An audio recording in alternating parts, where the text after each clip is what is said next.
Welcome back, ladies and gentlemen, to the LG Ultragear TEC Gauntlet Season 1, powered by WD Black and AMD Ryzen Radeon. I'm your host, Assassin Forsian. On the desk with me are casters and analysts, Salty and Quaint. How are you guys doing? Starting with you, Salty. I'm doing great, and especially after the first game where kind of team Enigma pulled back from 2 to 12, I was like, all right, today is gonna be a pretty hectic day, especially for the teams out there. Yeah, I mean, Enigma Gaming, man. They kind of went ahead and surprised us all in that game against Force One Esports. That was the biggest upset I have seen from the side of Force One, by the way, especially in map number one.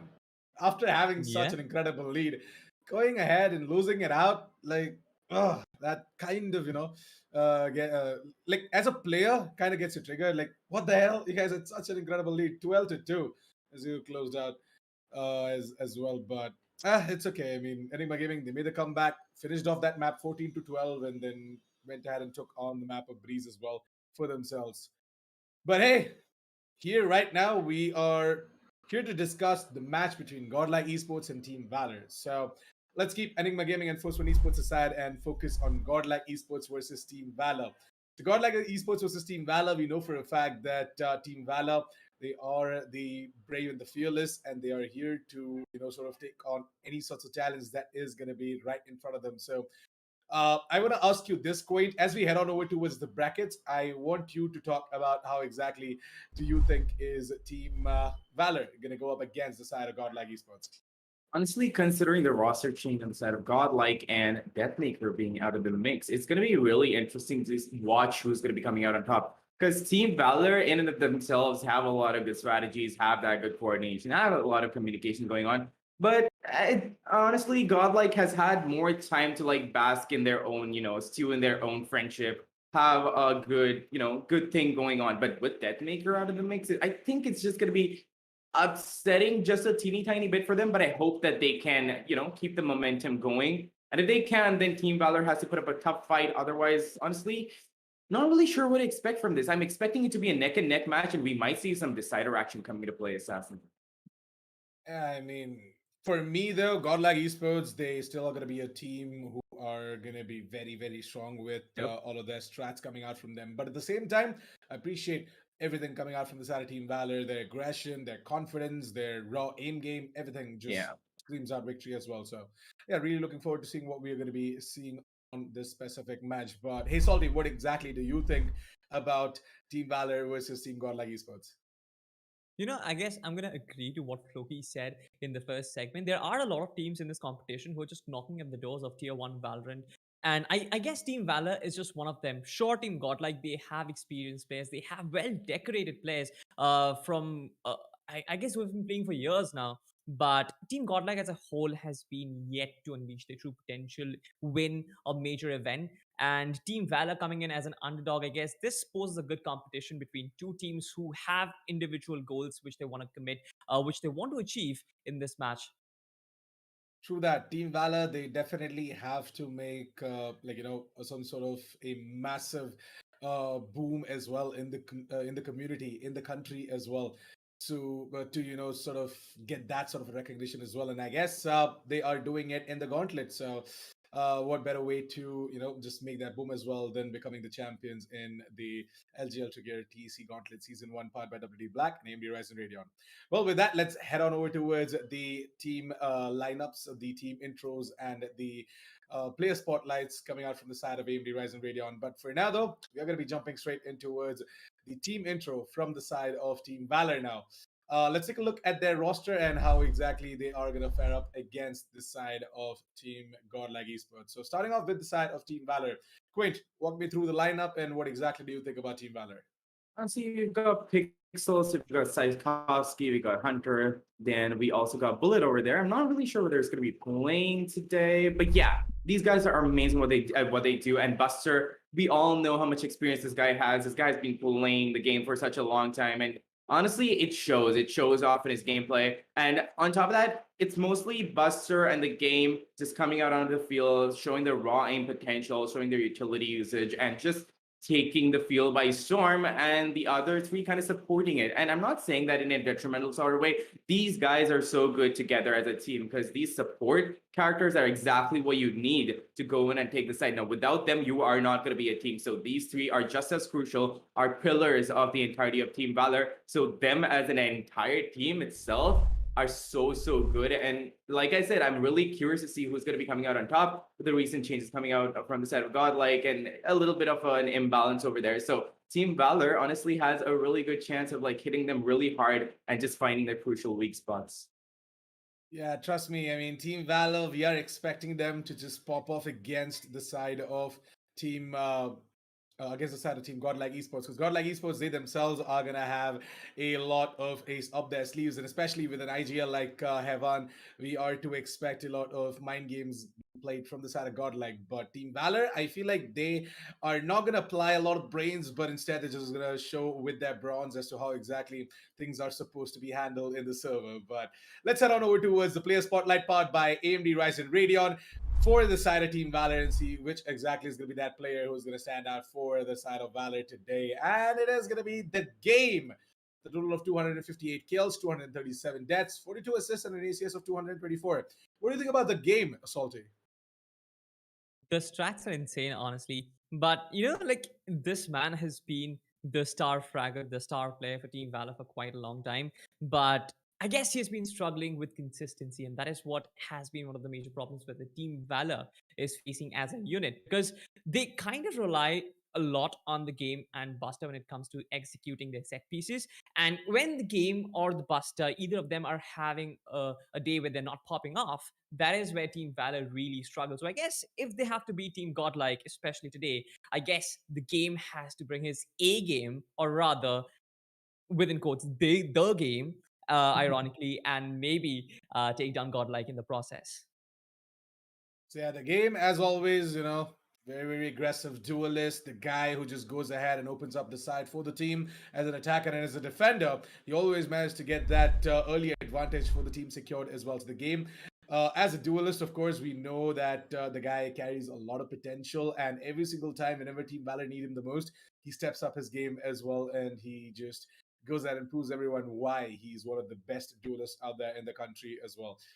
In terms of the stats, though, not only in the Gauntlet, but every single tournament out there, the game has got numbers way up on the top as well. And I just feel like, the game, he really makes a difference in the entirety of the Valor roster. And sometimes when he's not playing, sometimes, so we do see, Team Valor consistently, keep on changing their roster as well, because one player is not available, one is available, and sometimes when the game is not playing, we can feel his absence as well in the server. But yeah, what exactly do you think about the game, Quint?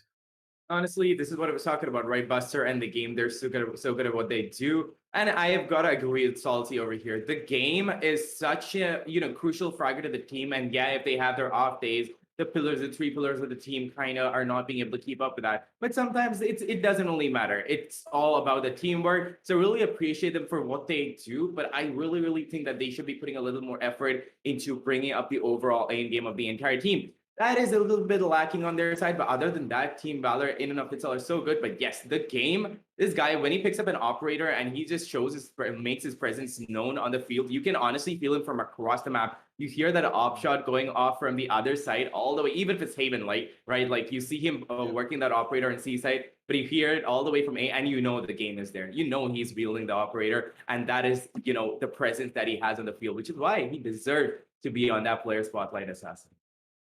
Well, very well said. Well, let's get on over towards the side of Team Godlike Esports now and see what exactly their roster looks like. Let's get on over towards their team intro and see their lineup for today's match against the side of Team Valor. So this is going to be Deathmaker, Rexy, Havan, Antidote, and Whitehorse playing for the side of Godlike Esports. I did get Except an update. If I'm not wrong, I did get an update that Deathmaker is not going to be playing today. So yeah, really looking forward to seeing what exactly is gonna be the action coming out from the side of Godlike Esports.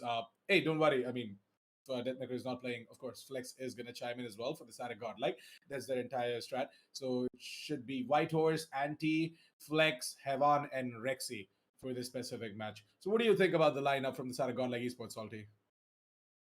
I guess Antidote has been kind of under the shadow of Deathmaker, honestly. Not in a detrimental form of way, I guess. Antidote himself took on the role of sometimes a Sage, sometimes something else. And Deathmaker was a primary duelist in this lineup. But when he is not playing, I guess Antidote will have to take up that role of the primary duelist. I believe Flex is going to play second fiddle, but Antidote on the jet, on the op is something which can go and rival against the game. And that just brings up some interesting storylines, Assassin. I guess that can be an AWP battle that can decide the fate of this game. Definitely. I feel like the upper battle is going to be something that we are all definitely excited to see. But more than that, we know for a fact that Deathmaker, once he wields the operator as well, becomes another beast all in himself. So, yeah, kind of unfortunate that we are not going to be able to see him today. But hey, we still have the best opper in their team. That is Antidote. So, really looking forward to seeing Antidote just shining with that operator as well. Speaking of shining, let's take a look at the player who's going to be shining from the side of Godlike Esports today with the player spotlight coming out from the side of AMD Ryzen Radeon. It's going to be, wow, it's going to be Antidote. Yes. Damn, that coincidence. 206 kills, 152 deaths, 25 assists, and an ACS of 230. And, the resident duelist. Sometimes, based on certain maps, he does pick up the Sage or even the Killjoy. So, yeah, but his primary role is a duelist in the team. So, Quaid, I want to ask you this. What exactly do you think about Antidote and how exactly has he been performing in the Gauntlet? And honestly, yeah, a little bit in Deathmaker Shadow, but yeah, again, as Alden said, it's not in a detrimental way because Deathmaker, yeah, he has that aim to go along with it. He goes out, he gets the kills, and sometimes it's an interchangeable role, right? Sometimes it's Antidote popping off, and most of the time, okay, most of the time is Deathmaker popping off. But yeah, Antidote holds, the candle to the flame, and it's just amazing with what he does, and he just honestly is that explosive player that is needed, that is sorely needed in Godlike once that Deathmaker is going to be out of the picture. Antidote is going to have to like step up and take the role of the primary duelist, go out, get the frags for his team. When they're on the attacker side, he has to like mow down the defenders and open up, minute openings for his teams to take sides. And on the defense, he has to, take the aggressive peaks. And he is not shy of doing that. He always goes in for those aggressive peaks with that jet. So it's honestly going to be super interesting to watch today. Definitely. What's more interesting are the maps for the specific match. So let's head on over towards the map veto screen and check out what are going to be the maps that are going to be played today between both of these teams. So we're going to be starting off with the map of Icebox, ladies and gentlemen. That's right. You heard it right. It's going to be Icebox to be map Wow. number one picked by Godlike Esports, where Team Valor are going to start off on the attack. Map number two is going to be Haven, picked by Team Valor, where Godlike Esports are going to be starting off on the defense. And it is going to be Bind as a decider, where Godlike Esports are going to start off on the attack as well. So Icebox, Haven, and Bind. Salty, I want to hand over the mic to you and ask you what exactly do you think about the map veto?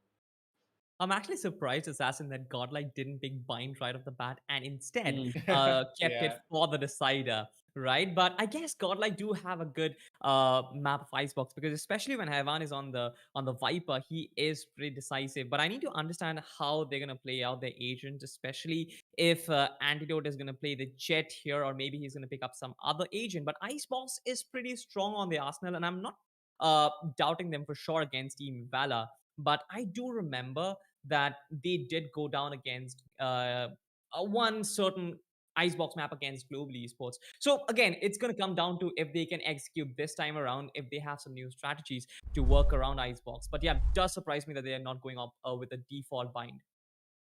Interesting. Like I kind of was left scratching my head as well as to what exactly was the plan coming out from both of these teams. So we know for a fact that Godlike Esports are pretty dominant on the map of Bind, but at the same time, we know for a fact that they have been practicing their strats on the map of Icebox and other maps around as well.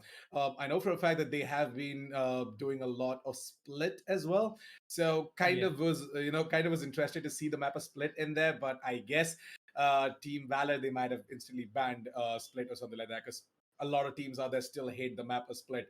The only teams who are open to be playing Split are Global Esports, I guess Velocity, and also Godlike Esports. So yeah, Split is a map not loved by many, but at the same time, we know for a fact that Godlike Esports, them going ahead and picking up the map of Icebox as map number one, I kind of am very intrigued to see what Valor can do over there. But Quint, any closing thoughts with before we sign off the analyst desk and move on with the match?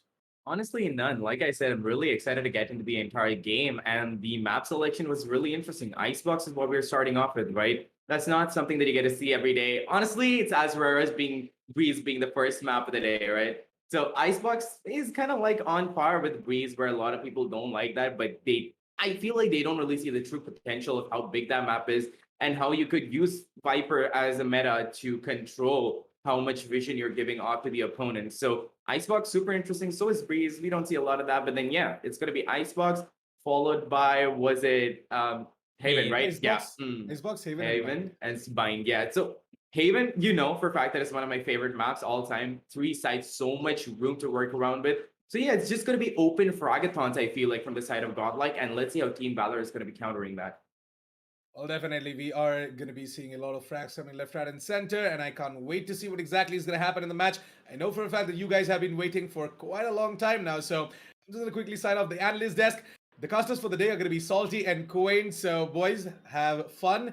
I'm pretty sure that this might just go the distance, so yeah, hopefully you guys enjoy, and so does our audience. You guys were watching the LG Ultragear TEC Gauntlet Season 1, powered by WD Black and AMD Ryzen Radeon. We're going to be right back with the casters desk and the match after the message from us.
Welcome back, ladies and gentlemen, to the LG Ultragear, TEC LG Ultragear Gauntlet Season 1, powered by WD Black and AMD Ryzen Radeon. Honestly, Salty, I'm really excited for this, and I've expressed my entire excitement so many times. I really can't say a lot about this because it's these two amazing teams going up against each other, and I don't really want to keep the audience waiting. We are going to be going into the match pretty soon, and do you have any thoughts on this whatsoever? I guess it's going to be an interesting, matchup. Honestly, an interesting best of three. But we'll have a look at the agent selection for now. And Godlike again, surprising us. There is Flex who is going to be on the Jet, Antidote on the KJ this time around. We talked about how Antidote actually could be the main primary duelist, but then again, he has been pulling off the KJ, which is kind of surprising. But then I thought that he is always going to take the more responsibility in terms of kind of holding the team together. And Flex, he's just going to go all out.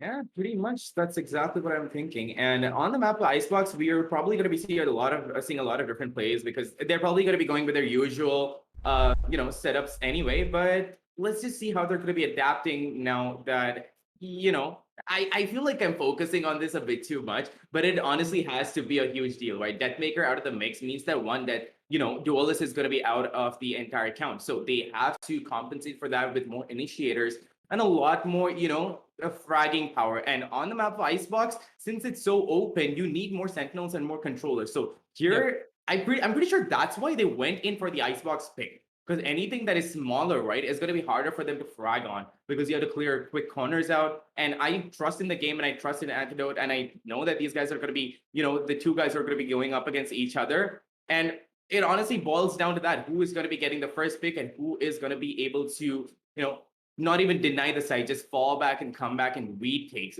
I'm pretty sure it's going to be an entire game of retakes this entire time, this entire map of Icebox. Yeah. It's also going to be a matter of how much real estate you're denying, I guess, because both the teams, they have similar picks in terms of getting two Sentinels right off the bat, Sage and KJ. They have the Sova on board as well, which is one of the most important agents that comes to play on this map. Again, a single duelist in the form of a Jet on both sides, and then, of course, the Viper, which is just like you mentioned, the meta. But this time around, the setup looks to be pretty interesting because right off the bat, we can see the attacking team, Team Valor, trying to get information from each side again, trying to explore the mid avenue, trying to go up against the B side, which has been walled off, interestingly enough. Yeah, that it has. And it honestly depends upon how they're going to be using the wall. There's a cross wall going on right now, and Cubes hasn't been denied yet. So if you're going to be seeing a push down that, Strokey is going to be on the lurk from the side of Team Valor. And Godlike is a little impatient sometimes. Honestly, they just want to go in for a frag down sometimes. So if they are not going to be getting initial picks, they're probably going to be going in for that rush. But off the bat, Haivan knows that danger was lurking at the corner. He was going to be jumping out, but no, he is going to be picked out by Pixels. This guy's aim is just pixel perfect sometimes. But look at this. We're going to be seeing mind games off the bat, Salty. It's just going to be them rotating from the first round off the bat, just trying to keep them on their toes. They're trying to use their strategies to their maximum potential, Salty.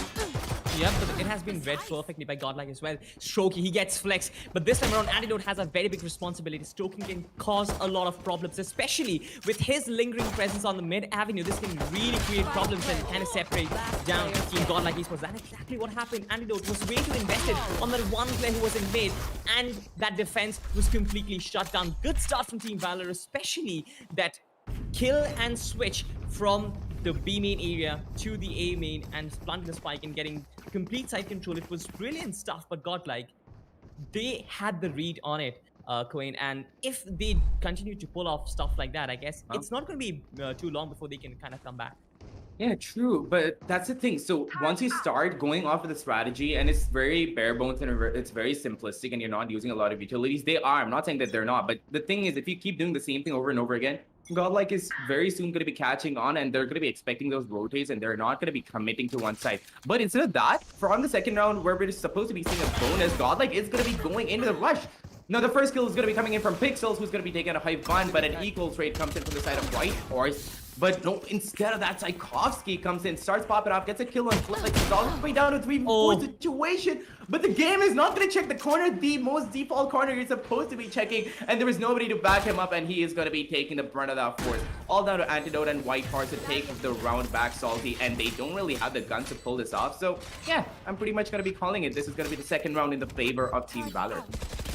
This should be, but they need to keep their slate clean because they have lost one gun, or rather two guns already, and they don't want to drop these phantoms, right? Pretty big investment right off the bat, and White House, look at this, that man slaps the head, and yo, he gets Tchaikovsky, what the heck? Strokey, he needs to go ahead. I guess he does have the phantom, he can take out the diffuser, but if this doesn't pan out the way he's planning it to be, I guess this can be a disaster. Again, I'm just waiting out, but then Tchaikovsky, pardon me for that, Strokey comes in and gets Antidote. Second round, but a hard-fought victory for Team Valor. Yeah, pretty much, and they were risking it all. I'm not really sure what White Horse was thinking over there, but he got a little too overconfident. It was like, you know what, hippity-hoppity, I'm just gonna go in there, I'm gonna get the kill. But he clearly forgot that gravity exists and, you know, the aim compensation is gonna exist. But he drops out, tries to control that spray, but it's not gonna be possible. It's Valorant, my friend. You can't really do much in that scenario. And we're having Phantom, the Ruination, no less. Why would you give that away, right? True that.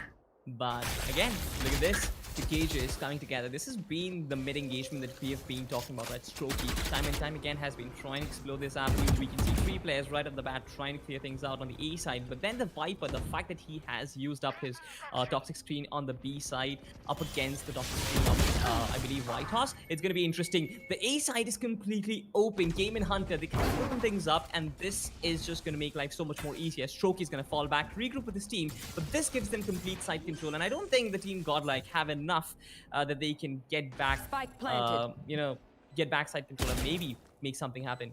3v5. Yeah, that's what I'm saying, right? They're having a lot of difficulties adjusting to the new setup. Now, it's not that they're not going to be able to, it's just that it's going to take them some time to get adjusted. So they're trying their best and they are giving it their all, but off the bat, Team Valor, the coordination they have with the players right now is just so incredible that it's not going to be easy for Godlike to be countering that. Now, we know that Godlike is one of the top tier teams in the country, but that one teeny tiny change was all it took for them to, you know, have to be facing a little bit of an adversity from the get-go. Now, Pixels is looking for a few kills. The plant has already gone in, but he's going in for the hunt. He's very close to a lot of players on the side of Godlike, but no, he's going to look away at the wrong time.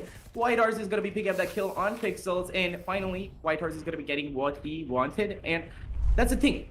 That was a really aggressive stance, but the thing is they're getting very, very overconfident now. Valor have found out that they're being able to take the sites really easily, especially on this map, and Godlike is not being able to counter that as of yet, though. As of now, though. So I'm pretty sure they're just going to be going in with that confident flow until Godlike is going to be shutting them down. Yep. A good start, honestly, by Team Valor. Didn't expect a 3-0 lead right off the bat. Aggressive stuff from Team Godlike. I guess Headman pushing up the A avenue flex, trying to shut them down with the Marshall, and he actually does it! Headman, he misses a lot of shots, but then finally gets Hunter and Tchaikovsky in the process. 3 players have been taken down. Early lead for Team Godlike, and White Horse pulling off a Viper diff over there. Strokey getting 1 on Headman is going to prevent Godlike keeping the slate team, but his position is revealed. It wouldn't be really hard for them to take him down. Drops another gun. I guess this is what they probably needed to find. White Horse will get Strokey in the final kill. But yeah, I mean, finally 1 round. I say that with a sigh of relief. Yeah, pretty much. Like, that is going to be the first round of that ball, that snowball that's going to start rolling and turn into an avalanche. I've said this many times before. And like I said, it's just going to be them going in with that confident stance. I mean, Team Valor going into that confident stance up until Godlike is going to be denying them that and going to be showing that, yeah, you got to take a step back, buddy. We do have our stuff sorted together, and we're not going to be letting you take those aggressive stances anymore. And that's all it's going to be boiling down to. Now that they figured out that Team Valor is just going for aggressive plays, all they have to do, all Godlike has to do is hold down their sights with the gun, with the buy rounds that they have, and they just have to hold off Team Valor more like, or maybe going for a retake, depending upon how they're going to be strategizing. But yeah, no longer can Team Valor go in for that aggressive stance. But speaking of aggressive stances, they are going to be a little aggressive over towards the side of A, and that is just them playing mind games again. They're probably just going to be giving out a lot of audio notification and going to be going in for that B-side take. But then again, they've done this many times before, so they should be able to see through this entire thing. And Whitehorse does. He does not leave the side, does get the shot on Pixels, and that call out is probably going to be going into the rest of the side of Team Godlike. Rotates are going to be coming in. Mid control has to be taken, otherwise Team Valor honestly can cripple them from down mid. Yeah, read them like an open book. Whitehorse did so much heavy lifting. I guess this is something which is very typical from Hevan's leadership, I guess. The fact that you always have someone holding down the other side, but then you still clear up a lot of corners, especially with that Viper Spit. It's going to take out the mid avenue. Flex does get stroked in the process. So 2 men done already for Team Valor. This is good stuff from Team Godlike, but then the 3 players who are still trying to double down on the B side execute is going to be a bit of a problem, especially for Whitehorse. In spite of being inside this Viper Spit, he can get taken down. If that happens, things can definitely turn into the favor of Valor's favor. Even if slightly, he's coming in from behind the game. Wow. 10 seconds The left. game is not going to be having it today. He knows that the flanks are going to be coming in and he shuts him down. Now, Team Valor don't even have the time to play this out, and they are not going to be giving away their guns. They've got really, really expensive guns, and the game has picked up a Vandal for himself to get the last round save. And okay, Tchaikovsky came in clutch at the right time to take down Whitehorse and save the game. He's probably like breathing a sigh of relief right now, Salty. He's just like, okay, I can still feel the ion operator in my hand. It's still there. It's still there. I mean, the fact that he dropped the operator and picked up the Vandal was a safety measure for him, that he does not want to drop something. But yeah, finally, Psychops coming in and saving the day, saving the game within double quotes. But yeah, I mean, good stuff from Team Godlike, I guess. The fact that they recover from that early blunder or the early balls teaming out from Team Valor is something which is interesting. But Whitehorse all by himself and all these players trying to charge him. The game does have the operator scoped right on Whitehorse, so it's going to be difficult for him. But they're trying to do something new this time around, because 2 players on the B side trying to bait them, think that it's going to be a B execute. They have a lot of presence on the A side as well, and Hevan is going to take them down one by one.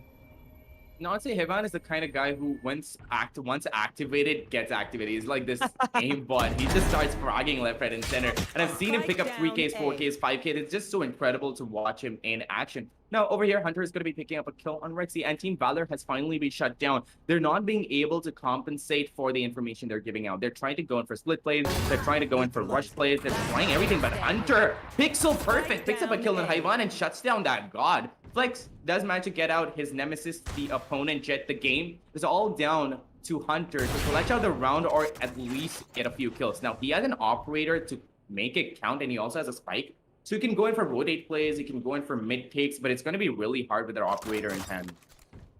At this point, I guess he just wants to save the gun, maybe put it on the game's shoulders next time around. But then Whitehorse coming in, overlapping him from the B main area. Hunter's gonna go down, but 3-3 rather, for both the sides. So Godlike coming in from the clutches of death, I would say. Not a bad start to this game, honestly. I kind of felt like Valor was looking a bit different. They were being pretty good in terms of their fakes and going to the other side, but then, just like every good stuff, it comes to an end, and that phase of them being able to successfully sell fakes has gotten over. I guess their term as a salesman is no more active at this point, because Team Godlike, they are reading them and they're perfectly shutting it down. Yes, indeed. But here's the thing. They're going in for takes that are, Okay, you know what? I'm going to save that strategy for whatever happened there. The game pulls out his Blade Storm and he's like, you know what? I'm denying all of you. Gets a beautiful tap going on over there. Deletes Hevan, and the Fragger is going to be going out and down for the count. And Hevan himself is really impressed. Goes nice shot at the chat. Flex is going to be picking up a few kills for himself. Gets Strokey. Rexy is going to be chiming in. Gets the game down to a 3-4 situation. And again, Flex! My god, he's on a roll, gets a second kill with that right click, but manages to fail the third one. That's fine. He got a couple of amazing kills for himself, and that's what is going to matter for the entire side of Godlike. That's all that Hunter to get out the last 2 frags, and the spike has already been planted, so it is in his advantage. He does get a Rexy! Amazingly well done, and he knows that the flag is going to be coming in from Whitehorse. Tries to get him out. He doesn't have the gun to his advantage. He has to play that time right now, Salty. Doesn't even have the guns. He has a Marshall, though.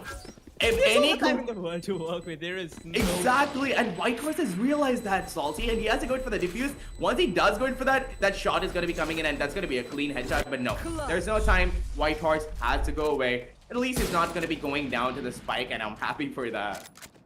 This is such a good stuff by Hunter. I mean, trust me, Quinn, I was on my toes at that point because that man, he knew that the rush was going to come in because he had the Hunter's Fury. He played it out with time. Got the first kill in that 1v2. He knew that the other player has to come in and rush him, right? Yeah. But again, there was no time for him to go back and defuse. He just played ring around the rosy with him, you know, using the pistols, the marshal, taking pot shots. But what can you basically do? You can't go aggressive against that guy at belts and then go back and try to go for the defuse. Good stuff from Hunter over there. Single-handedly takes back the side, takes back the round for his team. Yeah, pretty much. And let's just see if that confidence is going to be rolling with them, though. It's looking like it's going to be a neck-and-neck game. I'm expecting a little bit of an overtime game coming into play over here, Salty. And ooh, that Sage was barely spotted out by Tchaikovsky. I'm pretty sure he has got that information. He's going to be giving that out. Yeah. And anyway, that recon data has also come out to give out extra information, right? So not really sure what they're going to be doing, but Salty, this is what I'm trying to say. This is more of a strategic map because of its size, and it's not about how you go in and take. Because it's more about how you use your walls, how you use your abilities to block out information, and that's all it boils down to. But as I'm saying that, Whitehorse himself is going to be picking up a kill on Strokey. So their Sentinel and the Smoker, the Viper is going to be down, and Viper, like I said, is kind of a meta over here. So if you're not going to be having the wall to work with, it's going to be a crucial blow to you. True that. Everything said and done, I guess someone needs to kind of fix this Sage ponytail because it kind of gets spotted over those walls sometimes, right? But it's so annoying, your head doesn't get spotted, but your ponytail 30 does. seconds left. Same with the Sova up cape as well. But nonetheless, a lot of frags, a lot of trades went by, and this comes down to a 2v3 right now. Team Valor, they have side control, but Godlike Rexy, as well as Whitehorse, are in good position, kind of form a cage, right? Good Hunter's Fury coming down. Tags one. He actually tags two, did he? He tags all of them. Yep. This is insane stuff. The side is completely clear. Whitehorse, the job is on his shoulders, and he can certainly pull this off. I believe in it. But sound cues. That's gonna be everything right now. Look at the man, you gotta check all those angles, and then coming in from behind, Whitehorse gets one, Rexy gets a third for him. Damn, that round was interesting. That round indeed was interesting, and honestly, Whitehorse had his work cut out for him for the flank because of Rexy. Honestly, Rexy pulled a Hunter over there. The way that Hunter pulled out his Hunter's Fury and honestly just fragged that one guy, then put it back in and pulled out his Marshall. That's exactly what Rexy did. Fragged one guy up, went in for the second, tagged out a third, cut out Whitehorse's work in half, but I'm not really sure why Valor didn't expect that flank to come in from the side of Whitehorse. Like, we know that whenever Whitehorse is on the field, he will flank. He always flanks. Yeah, true that, I guess. We've seen that time and time again. He's always pushing through that B main corridor. So Team Valor not really expecting that. It does surprise me. Again, this time around, Whitehorse has been pressurized, right? That Outrun is going to reveal a lot of the cards, but Flex is there to support him, especially with top. He can certainly shut down the aggression, but it is on Team Valor. The ball is on their court if they want to go aggressive at this point. But Team Godlike, reinforcements have certainly come in, so they have reinforced the mid territory. They have completely shut down Oranges with the presence of the Sova and the Killjoy.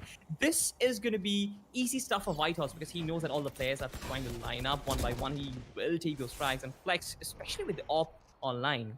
We need to find out how Team Valor can execute the set piece because they know which angles they're blocking, they know where to expect the opposition. It's just about executing that. Clean. Clean shot coming in from him over there, but no, Godlike is just going to be shutting down. Flex is just taking pot shots from that smoke and gets 3 kills for himself. Rexy is going to be chiming in and gets Hunter too. Salty, this is really interesting stuff because Godlike, they've got their footing and they realize that they're so good of a team. It doesn't matter who's going to be leaving. It doesn't matter who's going to be coming in. They're amazing as a team together, and this is what they're going to be proving to us. Amazingly well done by Godlike, but still at the same time, it's really neck and neck. It's still 5-4, and Team Valor honestly could take the win. It could be Godlike, and we cannot call it. Like, there are other times where you have a decent judging, but now it's just a wild card sort of play where Godlike is just going to be coming up with different plays from what we normally see them do. Yeah, true that. Against Team Godlike, they've established two things, Queen. Number one is the fact that B side is their stomping ground. You try and execute anything in the B side, they will completely butcher you down, right? Especially through that White Horse and Flex combo. It's Yeah. barely possible for them to make anything happen. On the A side, though, Team Valor, there has been multiple attempts where they have completely taken side control, and that is something which is not a good sign. But on the part of Team Godlike, they have been able to tunnel vision Team Valor kind of go in and explore other avenues. A lot of fights, a lot of kills go down the drain, and Saikovsky comes in from behind with the frenzy. But Flex is gonna put an end to this misery. At this point, I guess 2v1. A lot of responsibility on Pixel's shoulders, and he's been spotted. 25 HP to work with. That man is gonna get double peaked at this point, I guess. But he can still clutch it out. And if that happens, I'm not sure how to react, but I guess the crossfire setup is too strong. Yep.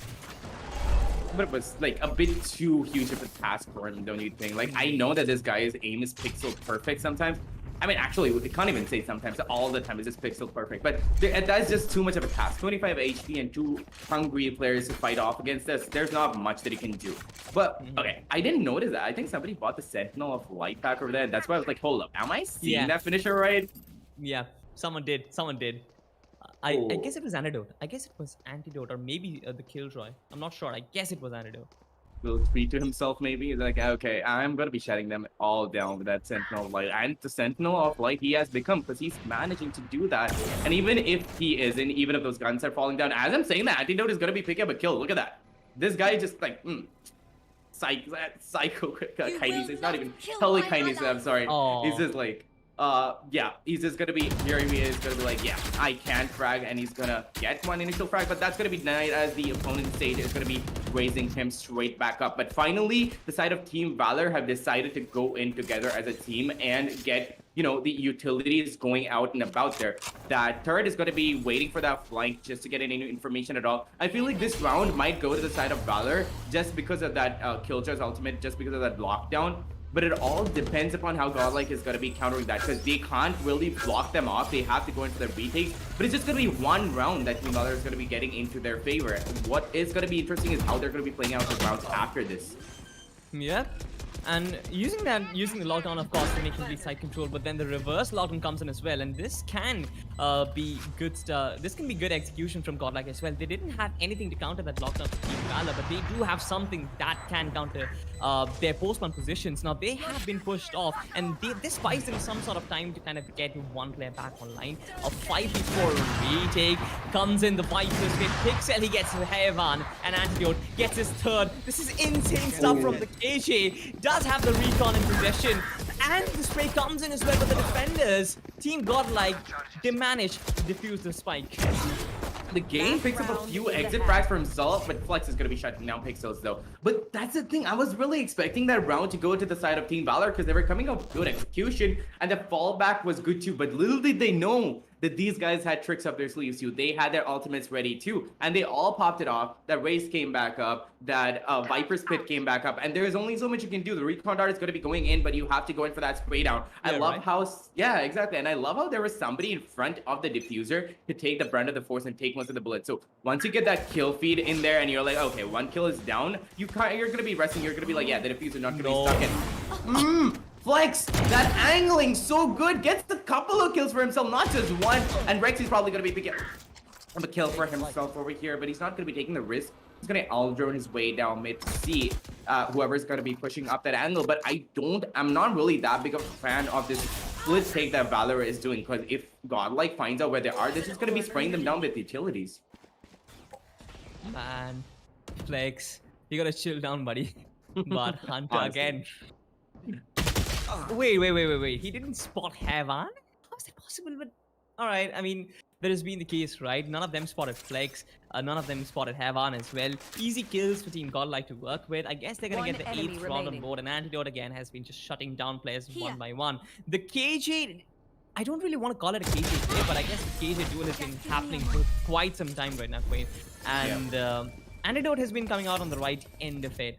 But again, it comes down to that same strategy, right? They have been completely shutting down the B executes, which tunnel visions Team Valor to either commit mid or commit A side, where they are more prepared, right? They keep one play on the B side. They know the White Horse is individually capable of holding it off. And then Flex and Antidote, they are just bulldozers. I, I don't know, whatever you want to call it. They're roadblockers in mid, shutting down with the op every single time. And in the A side as well, Hevan has been just holding it down so perfectly. This is great comeback. I wouldn't even call it a recovery. I would call it a comeback from Team Godlike. Yeah, you're absolutely right because Godlike's hold on the defense was really, really good, and their counter utility uses were on point.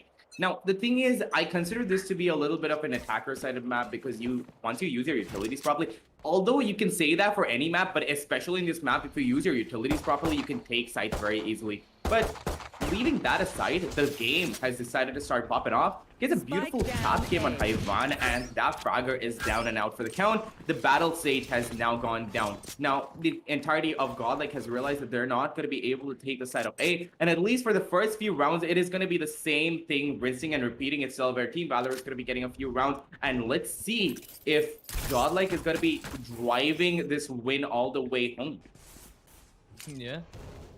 It's going to be interesting if Team Godlike actually managed to cut down the sighting too, but 3 players against 5, it's going to be a bit difficult, especially when Game is here with his one-taps. I'm expecting him to pop off another one with the shape that he does possess. Not yet. Not yet.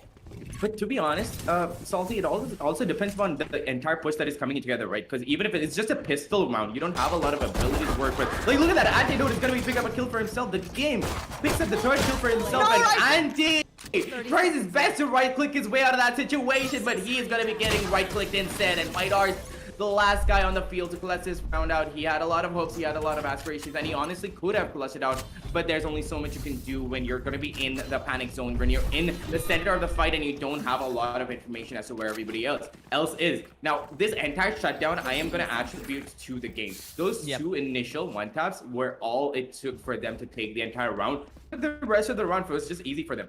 But this is the thing. Now that they've gotten the first round in their favor, they're going to be going in for that partial buy. We're going to be seeing 2 Spectres, and a couple of ghosts and full shields. They're going to be going in for abilities instead of the game. Just feeling crispy with his aim today. Is this going to be going in for the Marshall? Let's see if he's going to be able to make that count, though.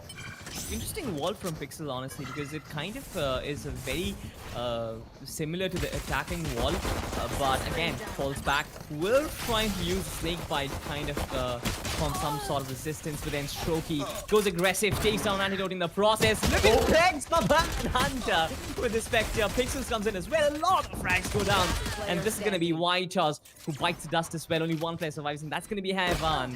Again, by rounds for Team Valor, which they deservedly should win, and they are winning, of course. But I didn't really understand the wall and the strategy and the position that Pixels was holding, of course, which kind of is very similar to the attacking Viper wall. So I don't really know what was going on there, but yeah, the comeback and the recovery from the entire team as a unit was brilliant. I feel like it was more of a mind game sort of thing. Like, if you put that up there and the Viper wall is always going to be there, right? You can confuse the opponents by, putting that up and they're like, okay, the wall is already there, right? But the control is on the defender side. So you can pull it down at any time and you're calling the shots. Be like that. Could be just mind games, or it could just be a random wall. We may never know, honestly, Salty. But anyway, whatever it was beautifully done by Valor over there. Now, 8-6 on the scoreboard is a pretty decent score, and if they keep this momentum going on, they can honestly bring it all the way to maybe 8-8, or even, I feel like it's going to be a 12-12 game, and we might go into a little bit of an overtime action. But all depends upon how Godlike is going to be taking the sides. And now that they're honestly just having their individual moments, we can see their, strategies truly shining, and it's not a frag game from Godlike anymore. Whenever you say Godlike, it's always going to be a frag game because they believed in Deathmaker and they used to go in, they used to get frags left, right, and center. Not a lot of abilities, right? They were used, but it wasn't like crucial to them because they just went in and their aim were so good. Now we're going to be seeing the juicy, ability usage, the strategies, and that is what I'm here for. This new Godlike, honestly, I'm really interested to know how they're going to be stacking up against all the other teams too. Honestly, I guess that is perfectly said, because Deathmaker used to be those kind of player.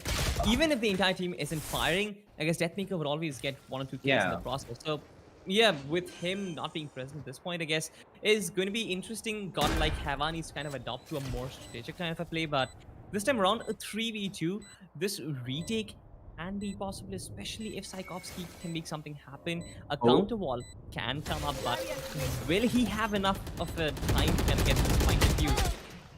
Oh no, my man, he's completely open. he will definitely heal himself up, but there is no one who's going in aggressive, right? The game has to go out aggressive, but then comes the snake bite. This is going to be interesting game. He gets white toss in the process, tries to get another one, but Rexy shuts him down 1v2. Job that's really difficult. He does have the half defuse there. He can barely get one kill, but no, he hasn't been allowed. And good stuff from Team Godlike. They get the round on board. Honestly, yes, completely agreed with you over there, Salty. But here's the thing. I feel like Tchaikovsky must feel so bad right now because he halved it. I was like, oh, it was so close. I just had to get a little bit more in. But he didn't have any utilities. Even if Jet had a little bit of Cloudburst, right? He could have honestly gotten it down, but they had already used their utilities and it was all down to that. So really, we can't really do much over here. And Godlike is going to be able to pick up the kills now that you're not having utilities on your side. And yeah, that's what it boils down to. 9-6 on the scoreboard, though, Salty. I don't think that Godlike is going to be giving the side of Team Valor a lot of rounds from here on out. And look at that. I don't know why Pixels is pushing that hard. I know your aim is good, my guy, but then you don't really have to push that hard. Especially as a Viper. They need you. Your team needs you. Your country needs you. But no, you're going to be going down off the bat. And that is going to put the advantage in Godlike's side. Not only as they have the higher player count, it's also because that was a Viper, and that is very crucial to this map, Salty. Oh my god, look at this. The A side is completely naked at this point. And the Viper wall, it just kind of doubles up on it as well because it denies the entry for them, and Flex is already in position. Look at this. This is picture perfect for them. And the read, honestly, wasn't even there. Team Valor, this time around, look at this. The game has to find an opening. The wall is certainly there from the stage, but then Flex already made his way in a very advanced position. White Horse gets one as well. Certainly, the game, no one notices him. He one-taps 2 players already. He still retains his daggers. Will he be able to right-click them? But no antidote with the pre-fire. Hunter comes in with one as well. This is interesting, but this time around, the Sova will have the responsibility of going in right. Hunter does. He does go, but then, oh my god, the Nano Swarms. This is so annoying. Honestly, like, it's happened to us so many times. I mean, I'm pretty sure we both can relate. It was really annoying whenever it happens. There's only so much Hunter can do when the Nanoswarms are going to be coming out. He has to be going in for that frag game. He knows that they're both there, but he also can't push in. He has the gun, but that's all he has. He doesn't really have the information as to where they're where they're specifically located. But if he goes in even, he's going to be hunted down. So the Hunter has sadly become the hunted in that previous round.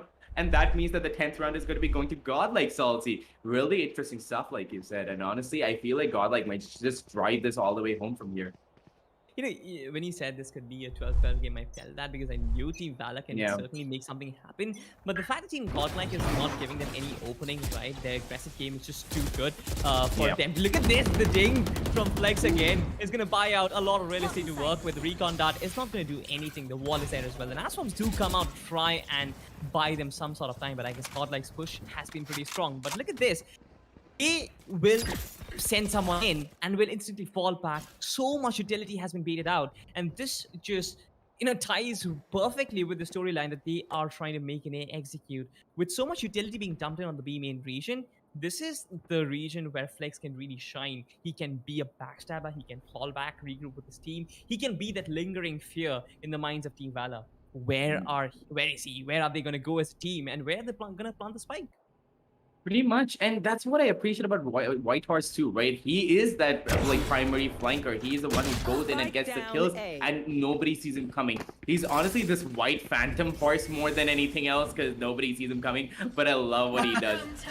But anyway, we're gonna be seeing Flex picking up a kill for himself, but the game picking up a kill for himself, but he's going to be instantly traded out of there, and the entire side control of the side of A has been given away to Godlike. Now all they have to do is hold their right angles and just wait for the utilities to come in. And speaking of utilities, the Viper's Pit is up and running. Now Team Valor walking into the Viper's Pit, it's going to be a really risky take because they're going to be taken down at any second. But Strokey over there, expensive flying, goes and takes out Antidote, but Rexy is going to be popping up, picks up a 3rd kill for himself on Strokey, denies the entirety of Valor. White Heart peeks out. Again, like I said, a Phantom, you never know he's going to be peeking. He peeks and you're almost certain to die. And that's exactly what it is. He peeks out, gets the kill, and it's all down to Tchaikovsky to clutch the round out, but he's not going to be able to do that. He knows he doesn't have the time and he has to run back because he has a really precious Vandal. They don't have the economy, and dying out is not going to give them much. He's just better off having that Vandal in his hand.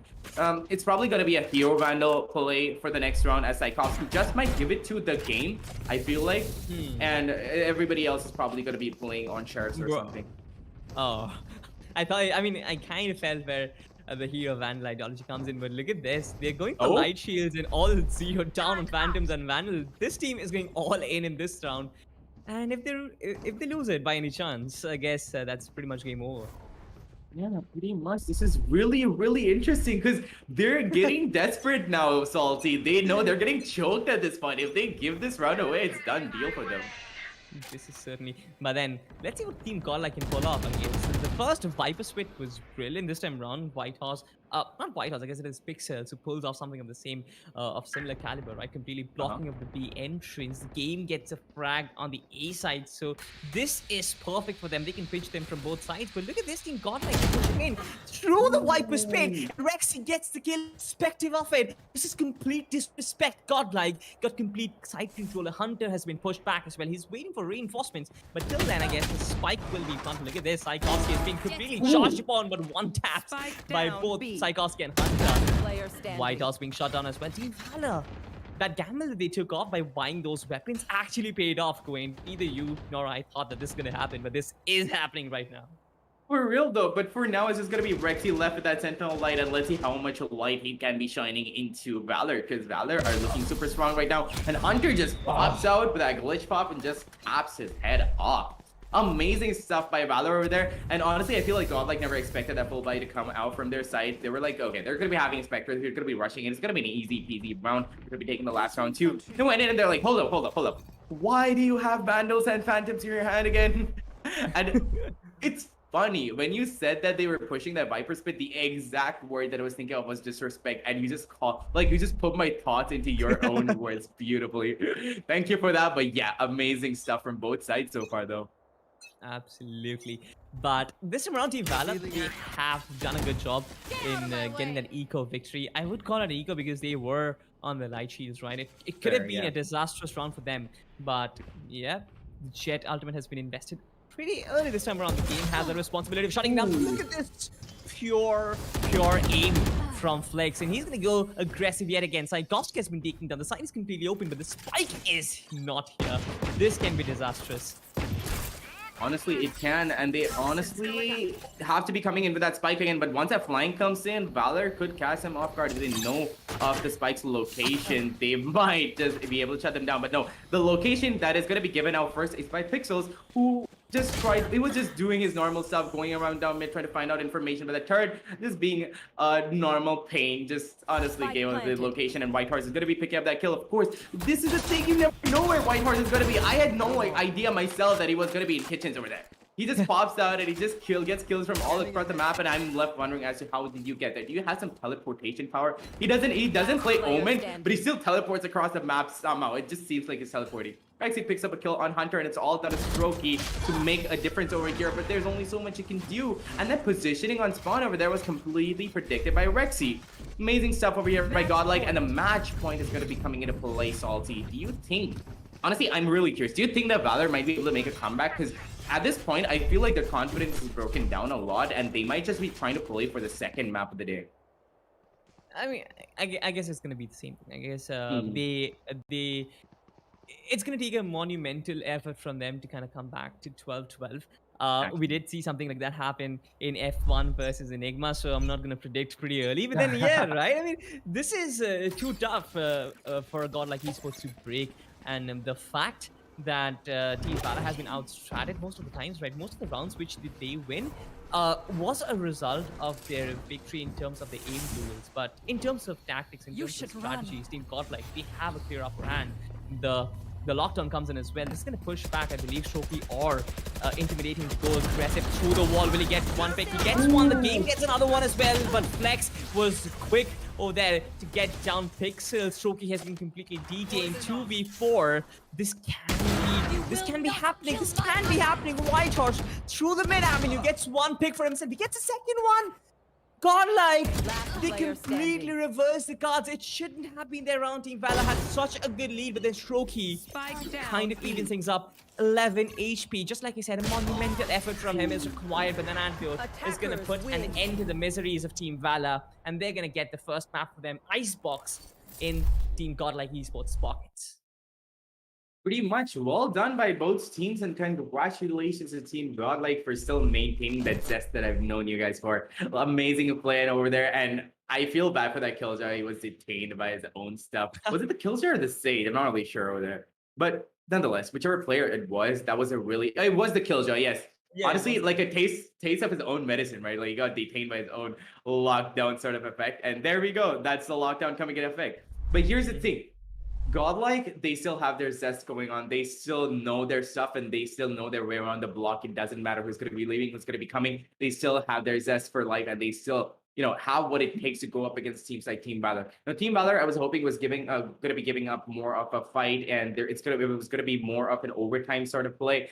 But I feel like it's going to be saved up for the later parts of the map, where the second map that is going to be Haven is going to be chosen by side of Team Valor. So it's going to be really, really interesting to see that. But anyway, we talked enough about that. I want to break down the entire match for you guys too, and I'm pretty sure Salty is waiting for that as well. So we're going to be going straight into the match highlights, show you what you guys have missed out on, and to like give you a sort of recap as to what could have been and what was going to be.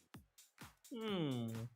Interesting stuff. This looks like Enigma versus F1. I mean, this is something which I would want to look back because honestly, this was one hell of a fight, right? But talking about the last game, it was Team Valor who took the first step, front foot, 3 rounds right at the bat. And I thought that wait, is Team Godlike choking for a second?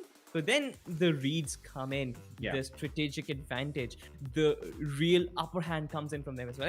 This is Godlike versus Valor. And we start off with the first round, right? And this is where Team Valor exhibited dominance. The fact that they were exploring those meta avenues, the fact that they were pressuring the A side was definitely paying off for them, especially in the first rounds. But once Team Godlike got to read that, once they knew that, oh, all right, they are pretty strong on the A side. We need to double down on it. And Whitehorse was single-handedly holding down the B side. They were reading Team Valor like an open book. Yeah, honestly. But I'm not really sure, Salty. Correct me if I'm wrong. Is this the first match that they've been playing without that maker?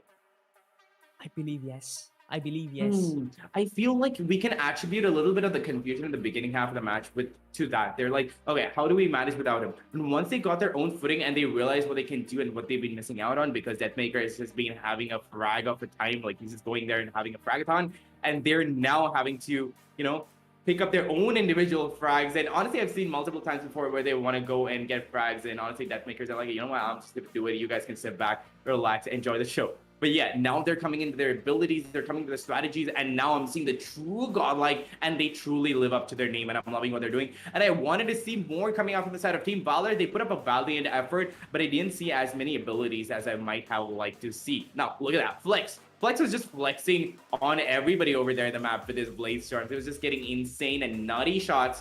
And it was all down to that. He was doing his role. Everybody was doing their roles. Whitehorse was coming with a flank. And honestly, I love the game coming up from the side of Godlike. But Team Valor, they looked a little confused. And it might just not be their map this time around. So I'm hoping to see a lot more on the map of Haven. And it happens to be my favorite map, Salty. I don't know about you, but I love that map. My favorite is Icebox, honestly. But yeah, I mean, when he said, I guess Team Valor wasn't really very... wasn't feeling at home on Icebox because their playbook didn't seem to be very thick. It wasn't really too deep. They didn't have a lot of strategies to work with. And once Team Godlike started to read them, they didn't have a lot of variations to work with. But when it comes to Haven, I believe they have something to play off of. But the Deathmaker factor, what comes into play when you talk about Team Godlike Esports, I believe...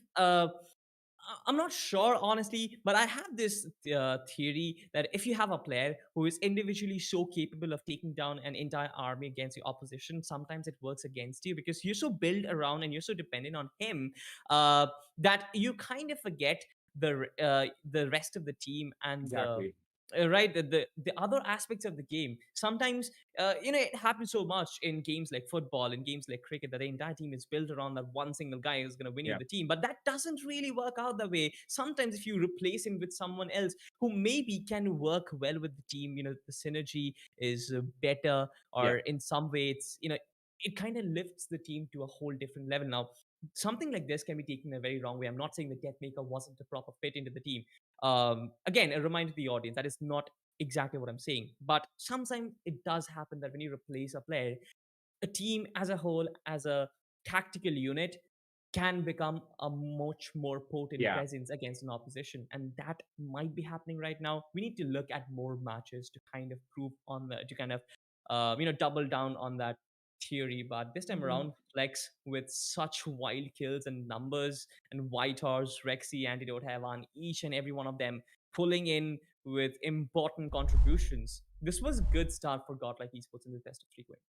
Honestly, like I completely agree. And like you said, we need a little more data to work with before we can actually Yeah. start calling that out. But yeah, from what I've seen so far, they're looking really, really godlike and they're living up to their name. But at the same time, the stats that we just saw, right? You saw them individually covering their roles. Now the game went there, he started getting the kill. And White Horse is honestly, I love that guy. Like a lot of people in the chat, they start going like Safed going to OP. And honestly, it's worth it, man. I love when they do that because that guy is honestly legendary. You never know where he's coming from, and he's a phantom on the field. No matter which map it is, you never see him coming because he always pushes the most unexpected angles, and he manages to make it count for his team as well. So really, I loved seeing what we saw so far. And honestly, I am expecting so much more from Godlike. I'm pretty sure they're going to keep building this up, and I'm also waiting to see what Valor is going to be putting up the second map. What else do you have? Do you have to say, Salty? Though I'm expecting a lot more from Valor on the map of on the map of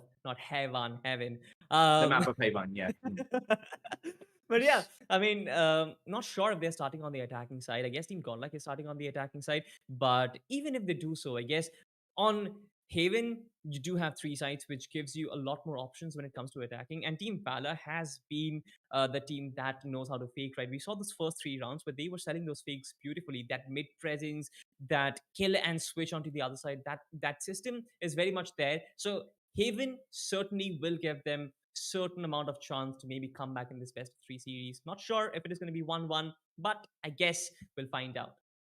Yeah, pretty much. And yeah, we will find out shortly. But until then, you guys can go ahead and scan that QR code and pick up a few cans of Red Bull. Because yeah, we all need that energy. So do these two teams to keep battling it out on the field. But not really sure what we are going to be expecting for the second map of the day. But anyway, nonetheless, we are going to be taking a teeny tiny break just to set everything up for you and just make it all that better of an experience for you. So you have been watching the LG Ultragear TEC Gauntlet Season 1, powered by WD Black and AMD Ryzen Radeon. Now, you know these names, you know these brands, and they're so amazing. And you always can go down into the description and click on those links. We've got amazing offers for you. And also, LG Ultragear is giving away a gaming monitor. You can honestly stand a chance to win that. Go ahead. If you are interested, go ahead, click on that link in the description, find out what that entails, how you have to do that, how you have to go about it, and have a little bit of have fun about that. And until then, we're going to be taking a short break while we check all of that out, and we will be right back.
Welcome back, ladies and gentlemen, to the LGL Ultragear TEC Gauntlet Season 1, powered by WD Black and AMD Ryzen Radeon. It's going to be our boy Coin over here, joining you at the caster's desk again, along with amazing co-caster Salty. Now, we're back with the second map of the day. That's going to be Haven, and these two amazing teams that are going to be Godlike and Team Valor going up against each other. The first map of the day was the map of Icebox. We had a lot of high hopes for this, didn't we, Salty? Like, we thought that Team Valor and Godlike were going to be duking out, and it was going to be like really even Stevens, wasn't it?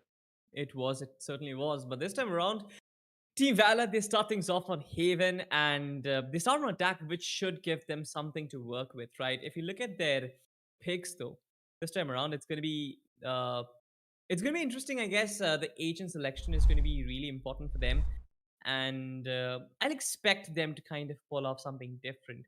Maybe I don't know, bring in a Yoru or something like that. Maybe catch Godlike off guard. I mean, if that happens, they'll catch me off guard, not them. But it's going to be really fun to watch a Euro play coming into action. But that's not going to be happening. We're going to be seeing Antidote on the Jet. Interesting stuff. Now, this guy's really used to the Jet, so he's done a lot of great stuff on that. But on the map of Haven, what do you think, Salty? Do you think Jet is honestly that crucial? I feel like Reyna that Strokey picked up would be a better pick for the map of Haven than the Jet over there. They should probably go in for maybe a Reyna, and the Phoenix would have been a better option. More flashes, the better. Now you have White Horse on the smokes over there, and he's always amazing at that, but I would have preferred to see him on that Cypher and know him to be that one embodiment of Cypher. Rexy's going to be picking that up instead, and Flex will pick up the Sova. Now, the rest of the team on Valor have gone in for a pretty similar pick, except for that Reyna. It's just going to be that as a difference, where Strokey's gone in for the Reyna, and Haivan on Haven, mind you, no pun intended, has gone in for the Phoenix. True that. But honestly, you know what? A lot of things surprised me in this game. First up is the fact that Flex and Antidote, they're switching roles, right? Antidote going on to the Jet, and Flex on the Sova. I'm not sure how that plays out, but this opens up a lot more avenue. This is a perfect platform for Antidote to kind of, perform and shut up every one of his haters who kind of doubt his Jet capabilities, I guess. But again, he hasn't been performing on the Jet recently, so I do feel they have a lot more reason to kind of doubt him on this particular agent. But then I guess just what I said, when he has a platform in front of him, this is probably going to be his opportunity to claim back the throne of the op god in India. But again, on the side of Team Valor, you can look at this: Hunter on the Sova, the game on the Jet, and Strokey from a Sentinel moving on to the Reyna. So these are the two surprises which I thought in terms of the overall agent selection. Yeah, really interesting stuff coming on over down for the side of Team Valor, but I feel like they're going to be able to pull this off. We might see the Decider map coming into play, and I hope that it does, because we always like to see that really intense action coming out onto our screens, don't we? Off the bat, we're going to be seeing a BT coming from Team Valor over there, and what? They do not check each other's backs, and that means that Godlike is going to be picking up a few kills for themselves. Antidote and Rexy are going to be picking up a few kills themselves, but Hunter, that guy honestly is a hunter with that Sova. Gets a shock dart kill, and that is exactly what I love to see. But look at Strokey. Look at that sneaky little bad boy over there. Comes in from that with the backside and gets a couple of kills for himself. Beautifully done. And that is a third kill on the board, Salty. Now, I'm really interested to see who is going to be winning this entire matchup. And it's such a wild card map, right? Haven has 3 sides to play around with, and it all depends upon how you're going to be using your initiators and attackers, your duelists, I mean, instead of your smokes. Yeah, your smokes are going to be crucial to your takes, but it's more about who's going to be going into the flash, who's going to be blinding who's going to be picking up the kills, and it all could boil down to individual gameplay too. True that, and especially when Whitehorse is on the asteroid, kind of ties perfectly to his flanking tendency, right? He does love to flank, and when he is on that agent, I guess it is a clear indication that he has all the free roll room in the world to work with. But this time around, we have seen that one player for Team Godlike go down early. This is a buy round for Team Valor, so I believe this is going to be a second round in a row for them. The game does have the Vandal, he can certainly pop off. Outrun is going to be cool as well. But I mean, we've seen this time and time again. Right Flex, wait, what? Right Flex game. Utter disrespect over there. But this is going to be a 2v4. Strokey and Psykovsky with individual pistols are going to shut down again on the right kick, which dings Antidote, which dings Pixel rather. And Whitehorse comes in with a double of his own. Amazing stuff over there. It's down to 1v2 situation. White Horse does have the health to go along with that entire fight, but he doesn't have the information. Strokey gets the first information. Puts a couple of pot shots, tries connect a few, but none of them are going to be landing on White Horse, and White Horse is going to be landing away going away spotless, and he's going to be as white. There's not going to be any blood stains on his clothes so far. Now, White Horse, we know that this guy loves to flank, and normally if it were any other player, they would have straight gone for that C retake, but look at him. He's going all the way through the side of the attacker spawn, and Reina is going to be holding the garage position and has no idea that he's pushed all the way up into long. And if he can catch both of them off guard, it's going to be an amazing play over here. 1v2 situation. The recon dart has come in. He does not want to give out any sound whatsoever. He knows that there's one player in garage. If only he knows that there are two over there, he's going to be giving out that sound. Does manage to go in for a few shots. He's not going to be managing to land the shot anyway, and he doesn't have the time to pull. Does manage to get a beautiful kill. That is going to be a kill coming in from White Horse, but that's all he's going to be able to do. Salty, amazingly well done by White Horse, but he pulled it out to the very bitter end. He tried his best to get that out, and honestly, a little bit of an F moment for Strokey over there. He was like, okay, amazing. Weaver Vandal, finally something, and he's like, oh, wait, hold up, what? The next round has already started. Yeah, right. I mean, I guess he could have profited more if he had saved the weapon instead of going for the kill, but that's fine. He didn't even have time, honestly. You know, that big rotate from the C main region, the C corridor. He didn't have time to kind of get the defuse, get 2 kills in the process. That was very unrealistic, honestly. But good stuff from Team Valor getting those 2 back-to-back rounds. But yeah, they were stripped down to their bare bones, honestly. And this can be used up against them. Godlike, they look defensively strong, but that certainly has nooks and crannies where Team Valor can certainly exploit. And that's something which I'm looking for, right? That first round where the YOLO rushed B, they caught Team Godlike completely off guard. And that is something which they can use against them. Godlike is a more composed and a strategic unit. If you try to be unorthodox against Team, they might struggle. And that is something which I guess Team Valor is trying to experiment with. Yeah, pretty much. And that experimentation might just pay off for them because they do look super strong on the map of Haven right now. But then again, we've seen the same thing happening on the map of Icebox, right? We saw them taking the first few rounds. We saw them having super good confidence, but then towards the end, it just all broke down where Godlike managed to like break through their defense, break through their strategies. They were able to honestly scan and x-ray their entire strategy and just come up with counter strats and just take them all the way down. And it was really beautiful to watch. So let's see if we're going to be seeing the same thing coming out on the play over here right now. Yeah, White House in prime position, take down one player, but Tchaikovsky shuts him down. A 1-for-1 trade, 4v4 is his thing for that you can see. But again, reinforcements haven't come in. Rexy gets 1, gets instantly trade. Down Heaven comes in, gets 2 for his own, turns it into a 1v3. No one really knows where Strokey is, but I guess his position has been given. I know it's gonna shot him, but yeah, Godlike, just like the first game, they're not giving them the third round Team Valor. They get the first round of 4. I guess this is going to be the first of many, but talking about Team Godlike, their retake was perfect, and a lot of credit of that goes to Havan for that quick double kill. Yeah, pretty much. If he didn't get those 2 kills, they would have gotten enough time, all the time in the world actually, to recover from that initial blow, and they could have honestly given it all back to Godlike. So honestly, really good. I mean, given it all back to Valor. So amazing stuff coming out from both sides, but yeah, they did not give them the third win on the board. But speaking of wins, right? You know who actually can stand to win?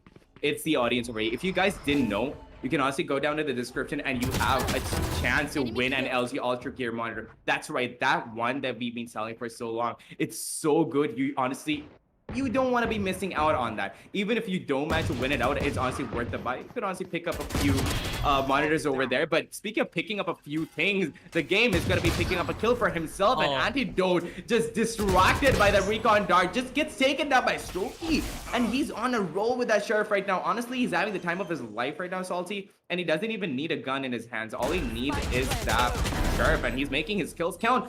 But Rexy is going to be shutting him down about now. That wallbang kill was amazing. But Tchaikovsky just becomes the white horse of the team and comes in with a flank and amazingly flanks Rexy down. Rexy has no clue that he was going to be there. Hyvan, amazing play over here. Half diffuses it with that ultimate, and all he has to do is spray down at least one pair, and he can go in for the second half of the defuse. Does he have half though? He did have the half. That is the best part. No, the only thing is whether he is going to be picking up a few kills for himself. But no, Tchaikovsky peaks at just the right time. And this is what I'm talking about. Valor team, Valor's timing is just right.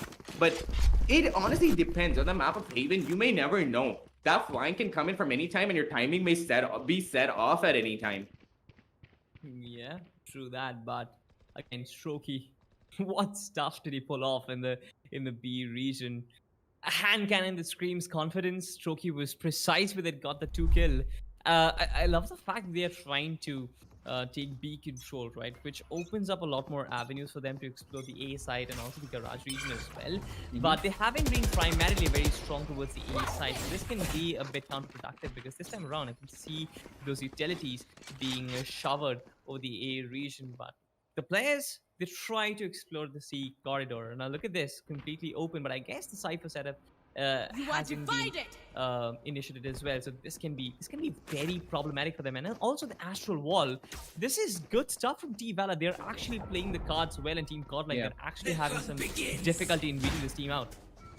Yeah, pretty much. And if they're just gonna keep being confused, they're not gonna be able to retake the sites. Rexy knows that the site has been pushed in.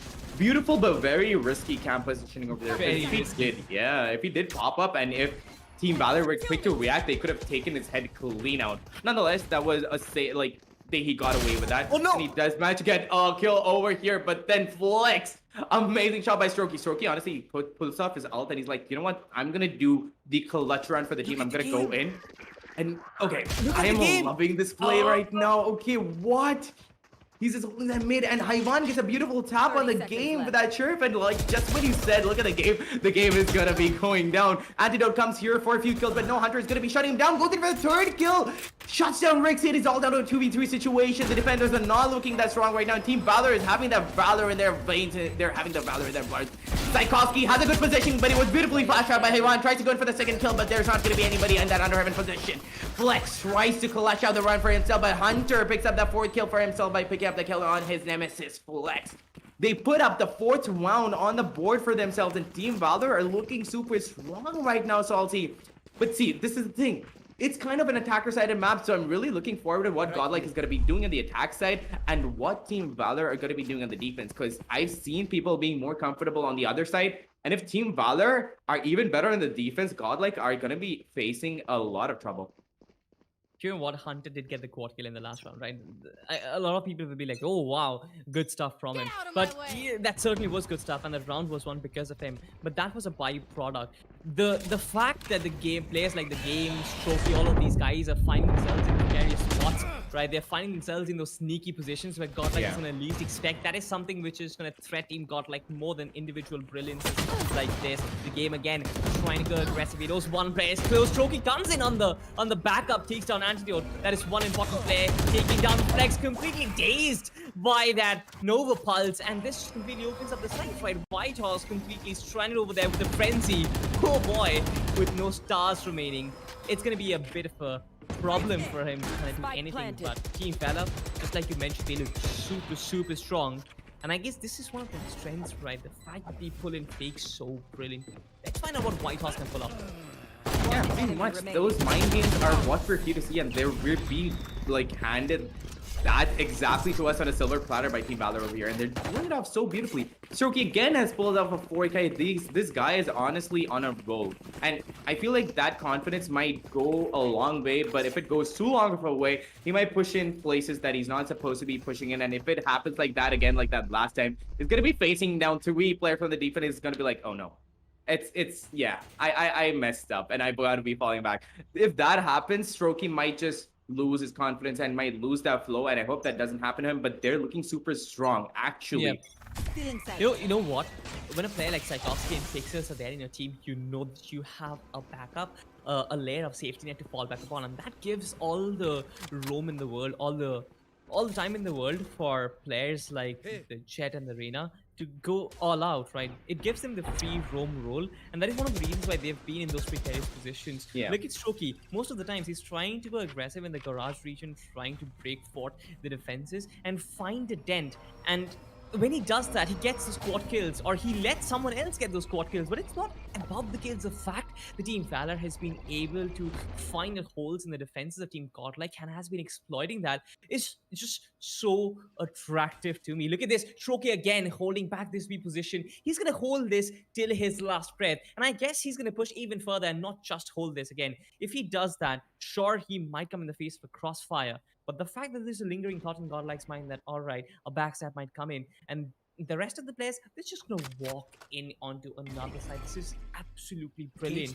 If Stroke can make something happen on the B side, I guess this side is Team Valor's for the take. 30 seconds left. Yeah, pretty much. And that paranoia that Team Valor have set up for the side of Godlike is exactly what we needed. And Strokey, with a mid control, he does manage to get a kill, gets another on 9-1. He's just popping off. The A side doesn't control of. Rexy still tries nonetheless. Pixels is going to be picking up that kill for himself. 13 seconds left on the clock. They've gone in for the spike plan. A little too close for comfort, but they still managed to pull it off. Strokey is going to be like, oh, so I thought, but Flex is going to be picking up that kill instead, Salty. Amazingly well done by Godlike, but at the same time, it's a 2v4 situation. It's all down to Flex and Antidote to bring the round back, and I don't think they're going to be going in for that retake at this point, Salty. And Hunter, he's in for the hunt, and he's hungry for those kills, and Antidote is going to be shutting him down, though. He had that operator, and we all know what Antidote can be doing with that operator, don't we, Salty? Absolutely. And I guess Team Valor do have the freedom in the world right now to go for the kills at the moment because they know that it's... Okay. The game? You're not supposed to do that. That's murder, Flex. He shuts down the game. But what just happened? All right. I mean, that's fine. I guess the off duel between the game and the Antidote, both of them are gonna flirt each other. That's their personal matter. But at this point, I'm gonna try, bring the audience's attention to what Shoki pulled off in the mid region, right? I said that he is going to explore that mid avenue, gets up 2 kills, and opens up the A side. Suddenly, the Cypher and the Sova, like, from Team Godlike, they're like, wait, are they executing mid 2 kills already? And they're in the panic mode, and then 4 players rush on them. What can you possibly do in that position? This is orgasmic attacking display from Team Valor.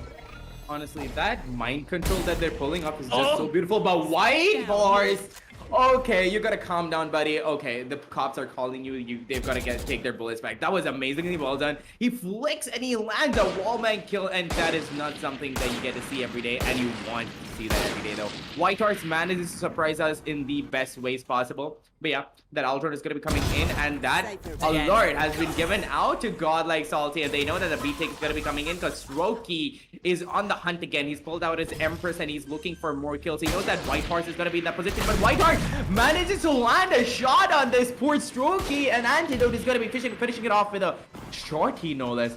Bit of disrespect over there, and it's down to a 3v4 situation, Salty. Amazingly well done by Godlike, and that initial shot by,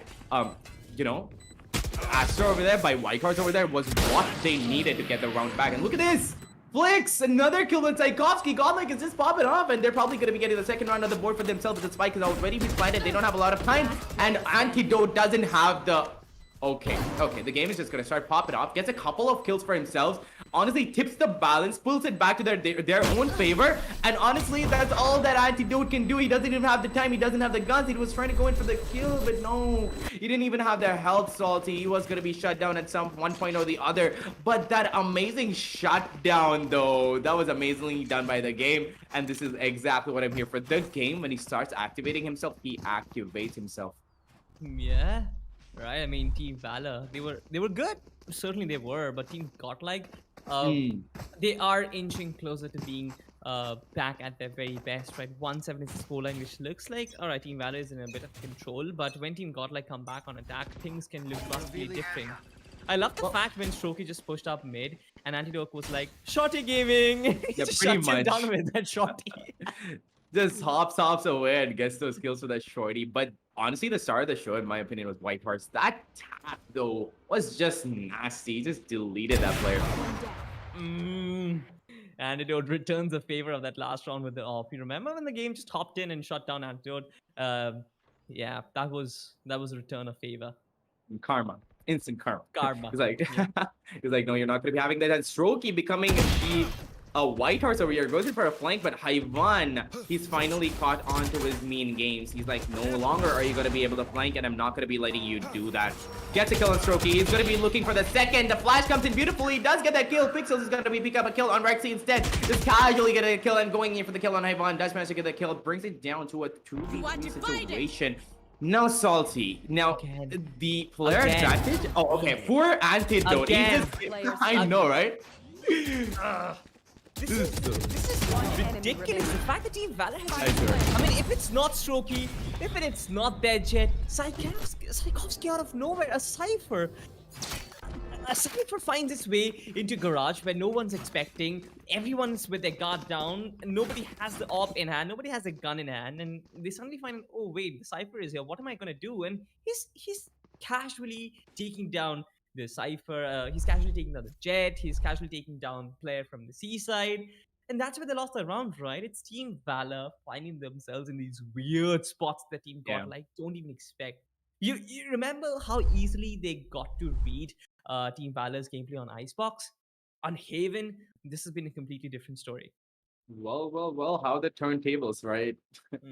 And we're going to be seeing the pause time coming in. I'm pretty sure it's going to be a few technical difficulties from the side of Strokey as he's disconnected, and he's probably going to be coming back in a few moments. We all have that internet issue sometimes once in our lifetime. Not even lifetime, actually once a week. What am I talking about? This always happens in India. It's just an F moment right now, and he's going to be rectifying that, or at least giving a nice little lecture to whichever ISP that he has. He's just going to be calling them. It's like, okay, I've got a really important game going on right now. Can you please put my internet back up again? Pretty please? Dude, I mean, this honestly hurts, right? The internet topic. We all can relate to it. That's the best part. Certainly, I guess, like from the players to the audience, everybody feels it, right? And suddenly, the game will be like, oh, wait, you've been AFK, right? I'm going to ban you for 10 years. Yeah, pretty much. I mean, yeah, just 10 years. Don't play it. Go play something else. Be back in 10 years. Until then, you better not disconnect again. I don't care what ISP you have. You better not disconnect again. But yeah, it's happened to all of us. And I'm pretty sure everybody in the chat can relate to, Salty. Absolutely. But, the game has been pretty interesting. And I just expect Team Valor to kind of put up the show and keep it up, honestly, because Strokey, Tchaikovsky, Pixels, Hunter, the game, every one of them have been absolutely brilliant. But it's still very early, Cohen, to kind of rule out Team Godlike, because I'm pretty sure when it comes to their turn to attack, they'll have strategies of their own. And this entire 1-8 lead, which looks monumental right now, will seem pretty tiny at that point. And I wouldn't even doubt the fact that a Godlike can certainly come back and match the scoreline, and probably this game is going to go down the wire. Yeah, look at this. Like, Strokey is the star of the show right now, right? He's going with a flank, and he's just settling himself in positions that you would never expect him to be in, and that is what is giving him the advantage, right? Because they're not seeing him coming head on. They have no idea where he is, and wherever he is, the entirety of Godlike just goes like, yeah, they're probably going to be taking B side, they're probably going to be taking C side. Meanwhile, the entire team is all the way across the map on the other end of the map. They're probably on C, they're probably on A, and they're never expecting that whatsoever. That is what I'm going to be giving you Strokey. But you look at how, White Horse is there, the second last frag position. He's got like 4 kills for himself. Just watch that change. Watch that just start racking up, because he's just going to start flanking as he always does. And he's just going to start getting those kills back up again. He's going to become the Strokey on the attack side, I believe. Yep, on the attacking side for sure. But I guess expected something more from White House on the defensive side as well. Because when you're on defense, right, especially in Haven, the push and pull gameplay is so much more active, right? If the players are pushing in A, you really want to pull in. Being on the defensive side from the C side, you want to be pushing in them. So you basically try and pinch them from 2 different directions. On the A side, you have a resistance, you have a defense, and from the C side, you have someone who is flanking from behind. But I didn't really see that from White House. Instead, he was himself pressured by several players, several presence on the garage area on the B side, where he was busy dealing with them. He had no time to go for the flank, right? So that is one of the reasons why I feel like the flanks from Team Godlike have been wonderfully shut down. There is literally, I haven't seen a successful Godlike flank as of yet in any one of the rounds where they've played, right? And that is one of the reasons why I feel like they haven't been able to win rounds. But I don't know, man. Team Valor has been absolutely brilliant in this one. The way they position themselves, the way there's this cartwheel on the side, somersault their way into Yeah. side. It's just Pretty absolutely much, brilliant. yeah. Mm. Honestly, just cartwheel all the way into sight. But I'm gonna pick up on that thought of yours. I feel like Whitehorse always goes in for the flank whenever he's sure of it, whenever he knows where Yeah. everybody is. That's when he goes in for that flank. But Team Valor are playing it out so beautifully, and Strokey are keeping Team Godlike on their toes. So Whitehorse has no information to go on with. He's like, wait, are they going with that push? Are they going with the push on the other side? He never knows. That's why he can't go in for the flank because that is going to be risking it all. And he is playing an asset. Now, once they don't have the smokes, they've got nothing else. Smokes on the map of Haven is really, really important. And once you that's the thing. Whitehorse knows that, and he knows that he's a really crucial member of the team, a really crucial agent has been picked by him, and he doesn't want to give that advantage to the side of Team Valor, which is why we're not seeing a lot of, pushes, a lot of flanks coming in from Whitehorse over there, which is kind of a sad thing. But I feel like we will be seeing a lot more of that when they are going to be moving on into the attack side, Salty. Yep. I guess Team Godlike will have to experiment a lot on the attacking side. I'm expecting a bigger display from Antidote as well. Right? I mean, he definitely has been quite an influential figure with the op, but you Yeah. expect a bit more, right? You expect him to be right at the top, popping off. Uh, I know that's a lot of pressure on a single player, but Mhm. I believe to do justice to the fact that Flex has been given the Sova, Antidote really needs to pop off, because otherwise it kind of makes no sense. You put Flex on the Sova, who is playing such a brilliant jet on Yeah, the map of Icebox. Uh, there has to be that the proper balance. There's nothing wrong with Flex true. playing the Sova, but then Antidote has to come up with a few kills of his own as well. Yeah, honestly, they should have just gone with their usual lineups, and I'm sad that they didn't because they were looking really comfy on whatever lineup they had on Icebox. Loved what they brought out onto our screen so far.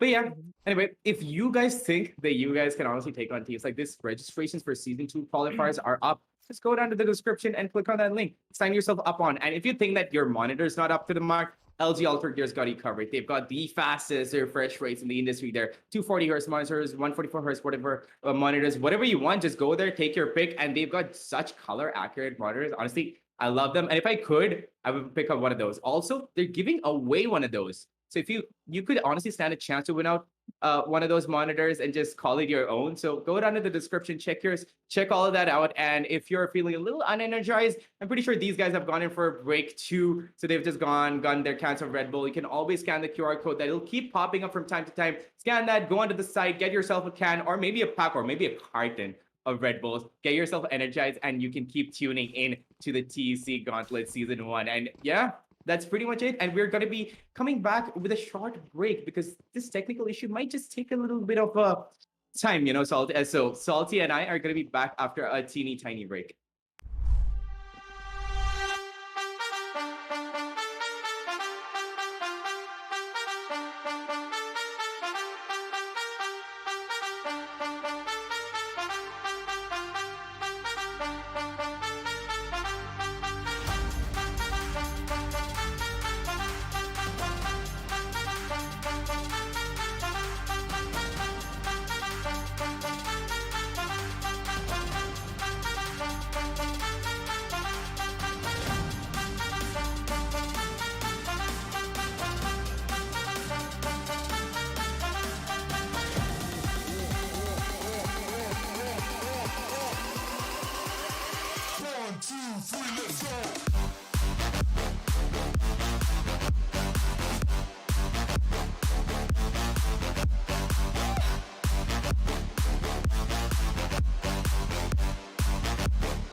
welcome back, ladies and gentlemen, to the LG Ultragear TEC Gauntlet Season 1, party by WD Black and AMD Ryzen Radio. We're back with the action as the players have reconnected, and we're going to be going straight into the thick of it. Salty, I'm so excited to see what they're going to be doing. And off the bat, we're seeing a lot of aggression over here. All the attackers have already clumped up onto A main. Oh, look at that. Poor Antidote through the wall.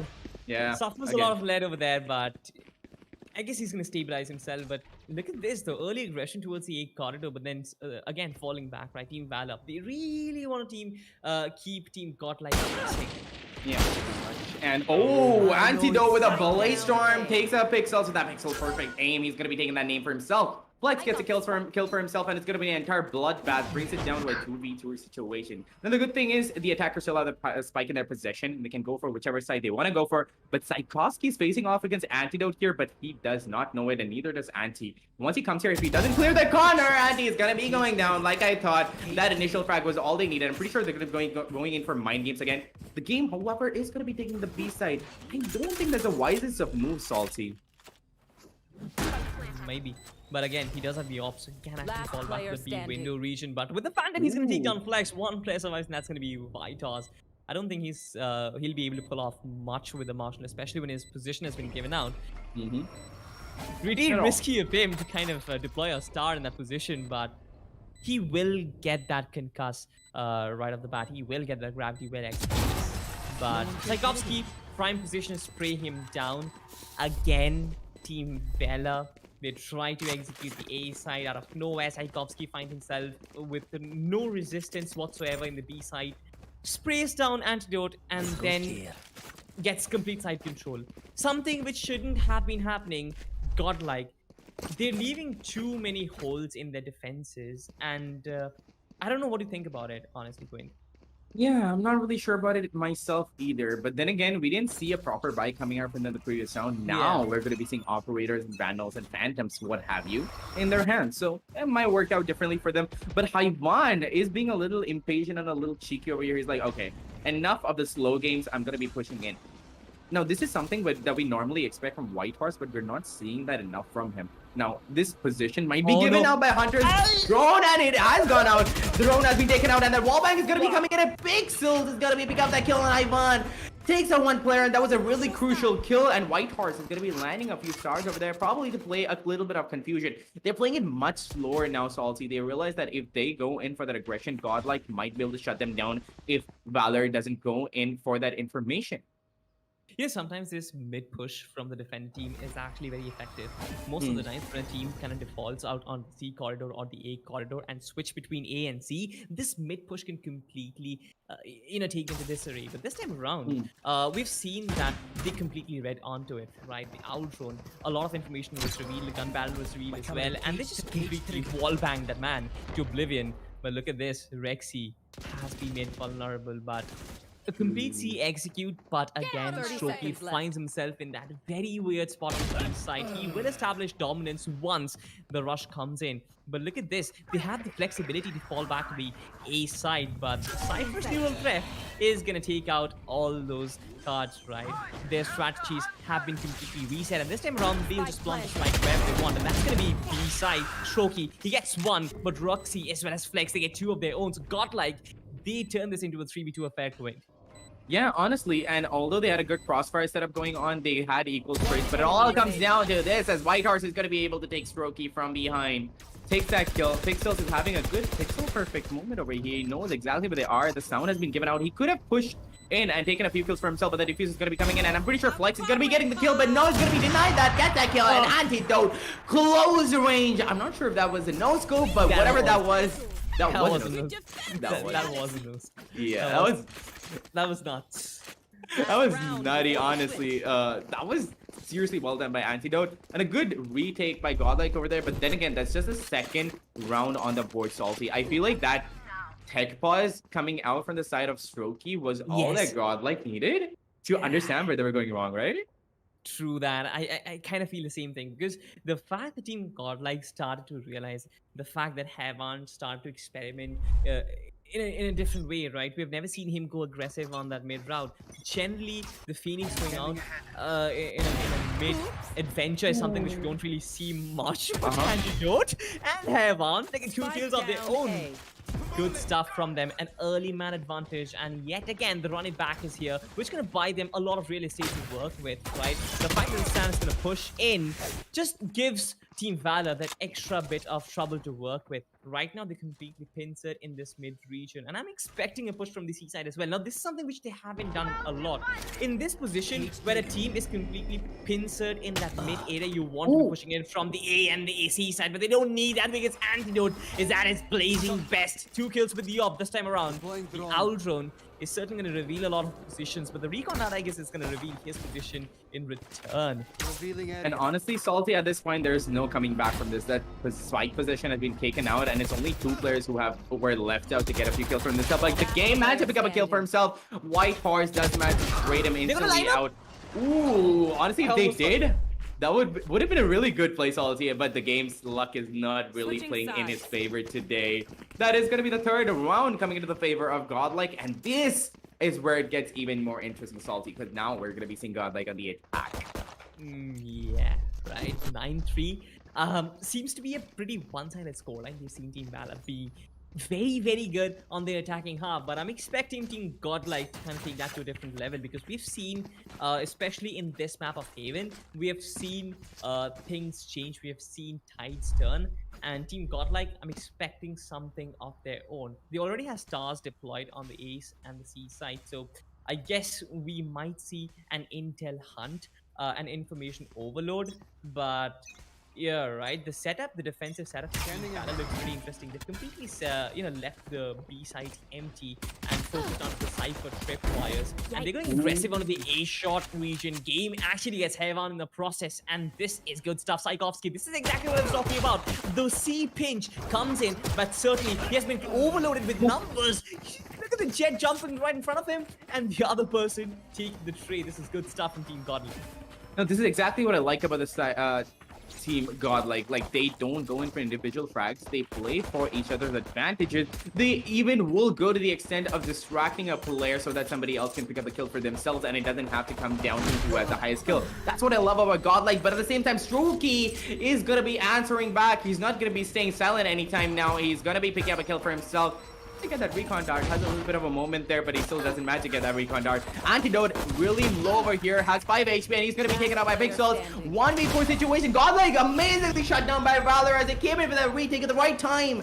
That timing was just so precise. Salty, loving what Valor are doing right now, but you gotta still consider the fact that this is still the first round of the second half, and it's just pistols over here, my guy. So the second round is gonna be a bonus round coming in from the side of Team Valor, where we're gonna be seeing a lot of Spectres coming in.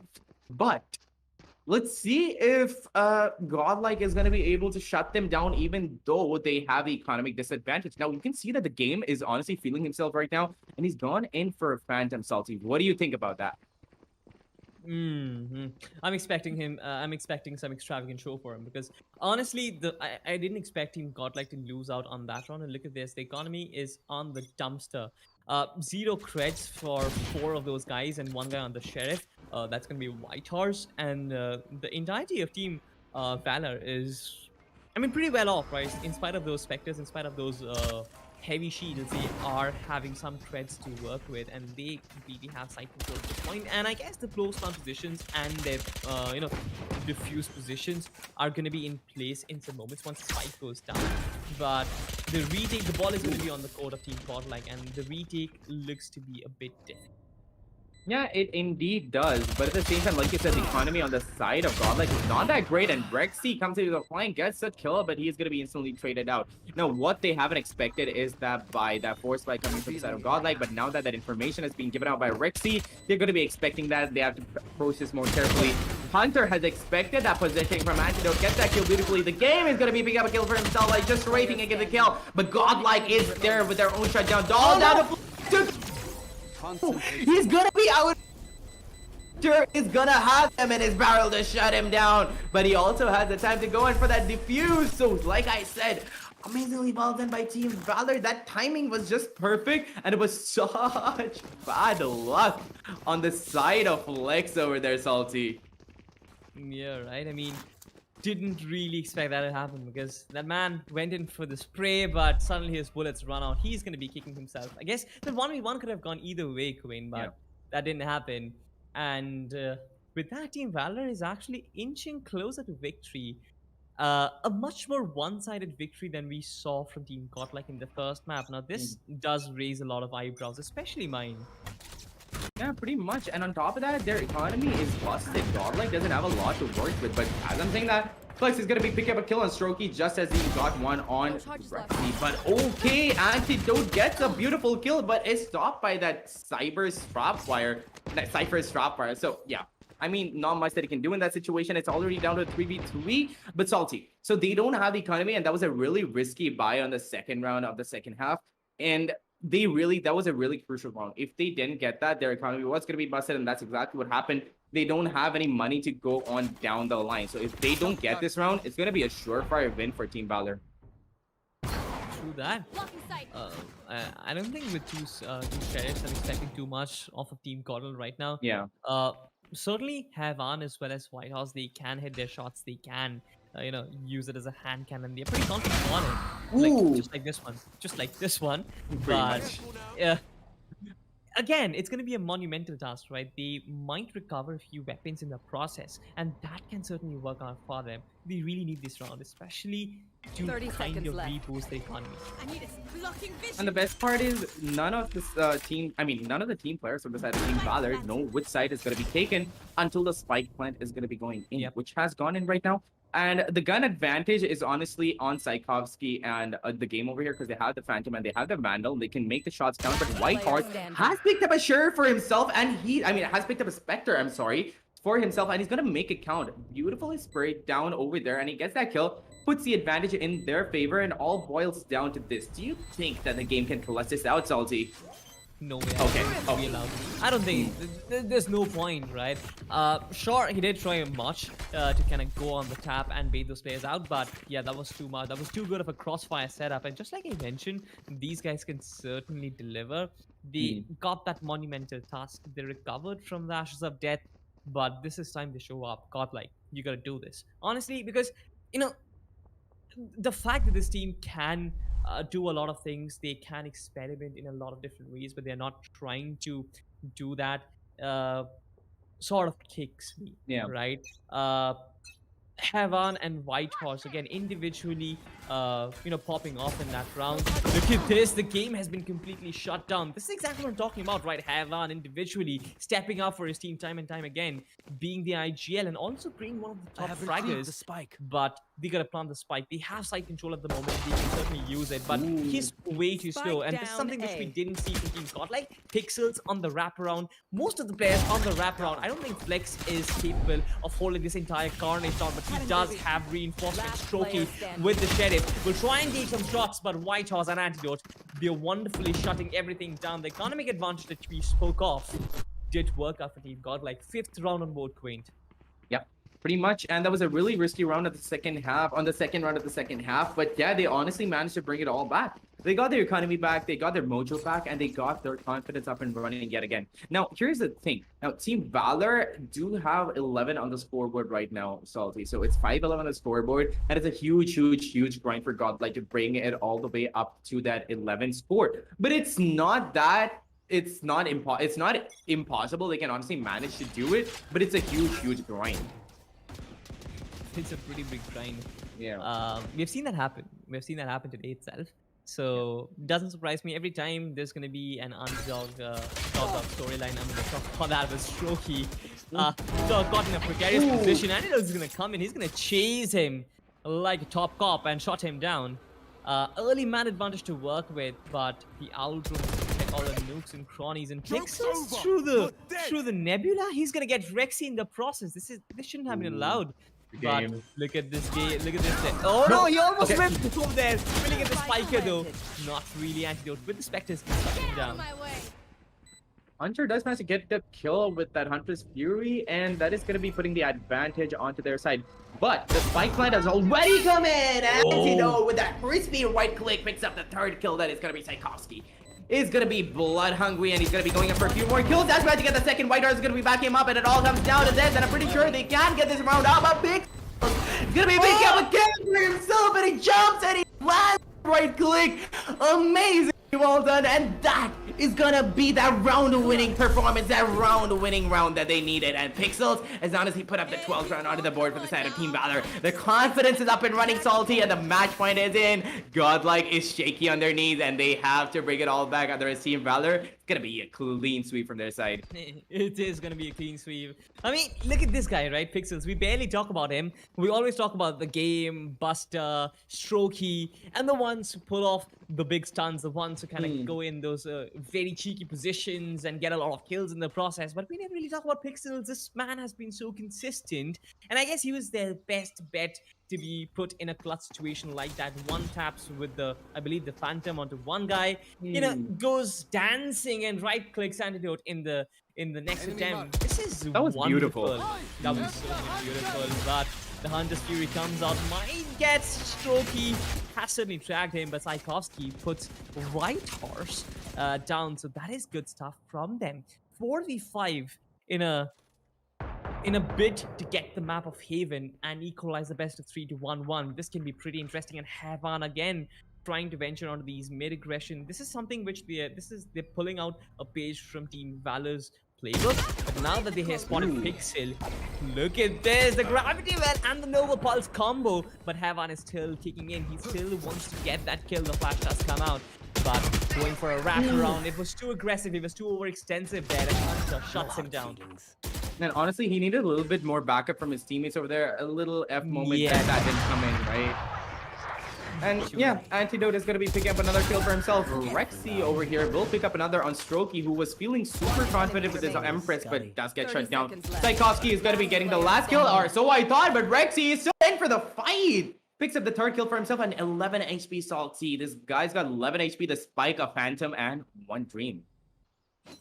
One dream, this certainly is going to be the case, but you know what, 11 HP, this man can still keep things alive for Team Godlike, and I hope that he will, because otherwise the game, he's actually read it. He's trying to go aggressive through this garage region with the classic. The man shuts it down with the classic, and we are going down to the decider, baby. Bind is coming next to Team Valor. They clinched the map of Haven in some insane fashion. Oh my god, that was an insanely well done round, and the game read that positioning beautifully. There was only so much that he could have done, but he still kept that hope alive. Rexy pulls out those few kills. Look at that. Look at him just popping off. And if he had one more player on his side, they could have honestly pulled it off. But yeah, it is what it is. Sadly, we're going to be seeing them going down, but what is good is now we're going to be seeing that neck in action. We're going to be seeing that really intense Team Valor and Team Godlike, you know, fight. But the last map is going to be Bind Salty. So that is a really interesting map because Godlike has a lot of experience on that map, but it was with Deathmaker. So I want to see what they're going to be bringing down onto the map of Bind, what changes they're going to be bringing down. It's going to be super interesting. But before we head on over to that, we got to break down this particular one that we just saw even further down. So the match highlights are ready, and we're going to be jumping straight into that. I'm going to be letting my buddy boy Salty over here take over and just walk you through the entire thing. Yep. True that, but I mean, you know what, Quinn? I really expected Team Godlike to come up and pull their socks, especially when they were on the attacking side, because Team Valor, they did such an amazing job, and they did things which Team Godlike didn't, right? The C aggression, the push through garage, the finding themselves in weird spot. That is something which you want to do on Haven, because you want to keep your opponent on your toes. That is what the 3-side means, and they really use all those factors to their advantage. This time around, I guess, if you look at this, Team Godlike, they didn't give away the third round to Team Valor. They got the third round for themselves, which was unlike the map in Icebox, but couldn't really calibrate on the back of it, couldn't really get more rounds on the back of it, in spite of not letting the economy completely shoot up for the other team. And you know what, like, in spite of the fact that Godlike got a few rounds here and there, Team Valor, they never really put their foot away from the gas. They didn't give Godlike enough economy to work with. They had to go through multiple ecos to get one buy round, and even that was shut down due to some insane strategy. So we talked about how tactically aware Team Godlike was on Icebox. Haven was certainly not their piece.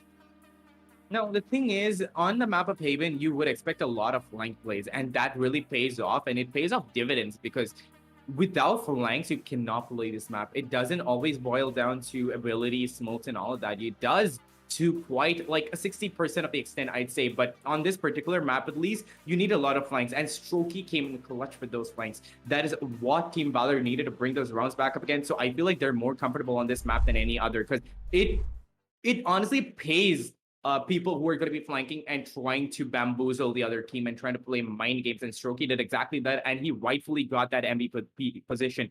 17 kills, 250 ECS, and an econ rating of 50. Now, the econ rating doesn't matter much, but those 17 kills honestly speak for themselves because those flanks were just amazing. Now, Antidote is equally matching him with the 17 kills, but the problem is Anti was not the one who was flanking, and I really feel that the entire thing went down because White Horse really didn't come in with those flanks, and he couldn't because he had the Astra, so he can't really risk it. I really wanted to see him play the Cypher and somebody else pick up a smoke, maybe Rexy or somebody else, but I feel like they were trying to, you know, just keep things going on, just manage to pull something together ever since, you know, Deathmaker left, because they have to make changes in the agent selections that they pick up. Their meta has to change, and their roles also have to change. But yeah, look at this. Everybody popped off so beautifully. We saw Hunter with 15 kills. We saw his Hunter's Fury popping off. It was so beautifully done. Tchaikovsky wasn't having the best of times. He had 13 kills, but he was getting caught off guard quite a lot. But Rexy, he tried his best. He tried to pull out the last round, but there's only so much you can do with 11 HP, but he tried his best.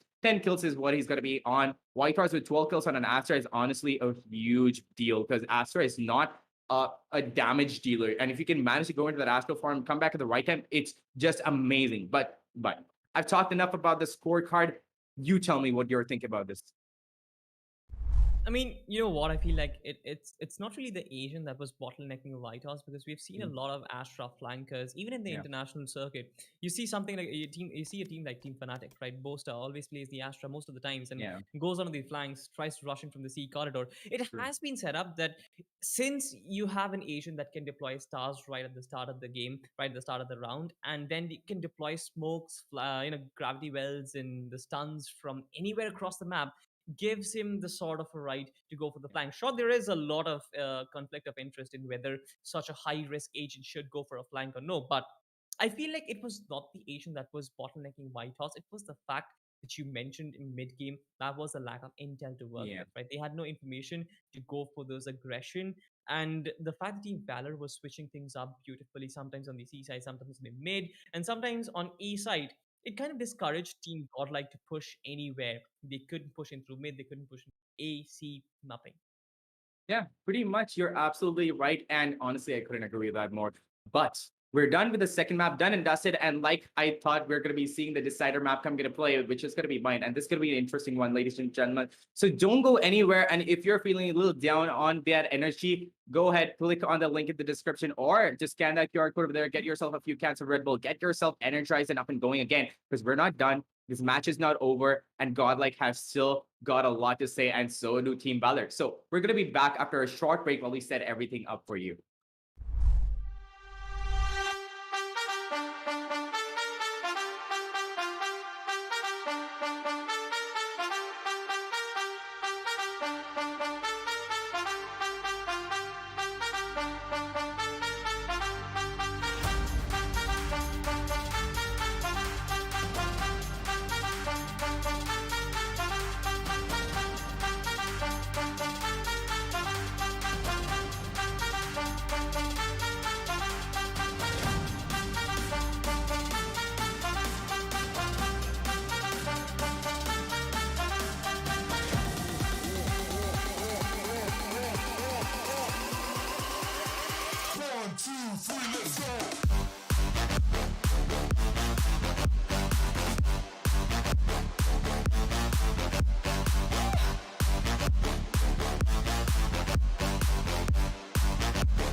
And welcome back, ladies and gentlemen, to the LG Ultragear TC Gauntlet Season 1, powered by WD Black and AMD Ryzen Radiant. Yes, I know my camera quality is a little bit bad, but let's head on down over to the map video screen because I know for a fact that you don't want to see this jazz. But hey, we all have a couple of internet difficulties, but of course, I need to be here to catch this matchup because the first initial map had me pumped up. I need to get out, and I gotta be like, hey, I gotta get on with my boy Salty, and I need to see this match. I need to see what these teams are going to be bringing up against one another. And honestly, I'm really excited. Salty, take us over on to map number 3 and give me your thoughts. Honestly, this should be a godlike home ground because Bind is supposed to be their map. I was rather surprised that they did even play Icebox in the first instance, but they did win, right? And they did win healthily. But what happened on Haven? I had no clue, honestly, because Team Valor, they were in in utter control since the start of the game and did not give an inch to Team Godlike. But now that they will be back on their home turf, they should be up with confidence. But then again, the factor of momentum comes into play where Team Valor they just completely shut down Team Godlike in the process. So will their confidence be that high because it's their home ground, or will the confidence be low because of the fact that they were completely whitewashed on the map of Haven? There's a lot of factors that come into play aggressive. Yeah, considering the map of Bind and the issues that a lot of the teams have on this particular map, we know for a fact that Valor, this is their home turf. This is where they like to take a lot of those different engagements. And previously against the esports team, we have seen them perform very beautifully on this map in particular.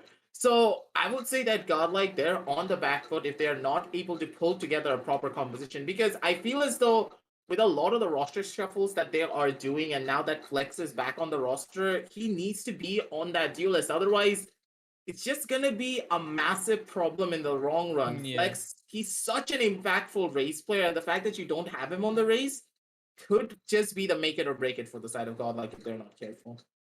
Yeah, right. And just like you mentioned, the roster shifts are definitely a problem, right? We've seen a lot of player transfers happening. We've seen players trying to experiment in terms of getting new agents and experiment in terms of trying out different compositions. And one thing is for certain, aggressive.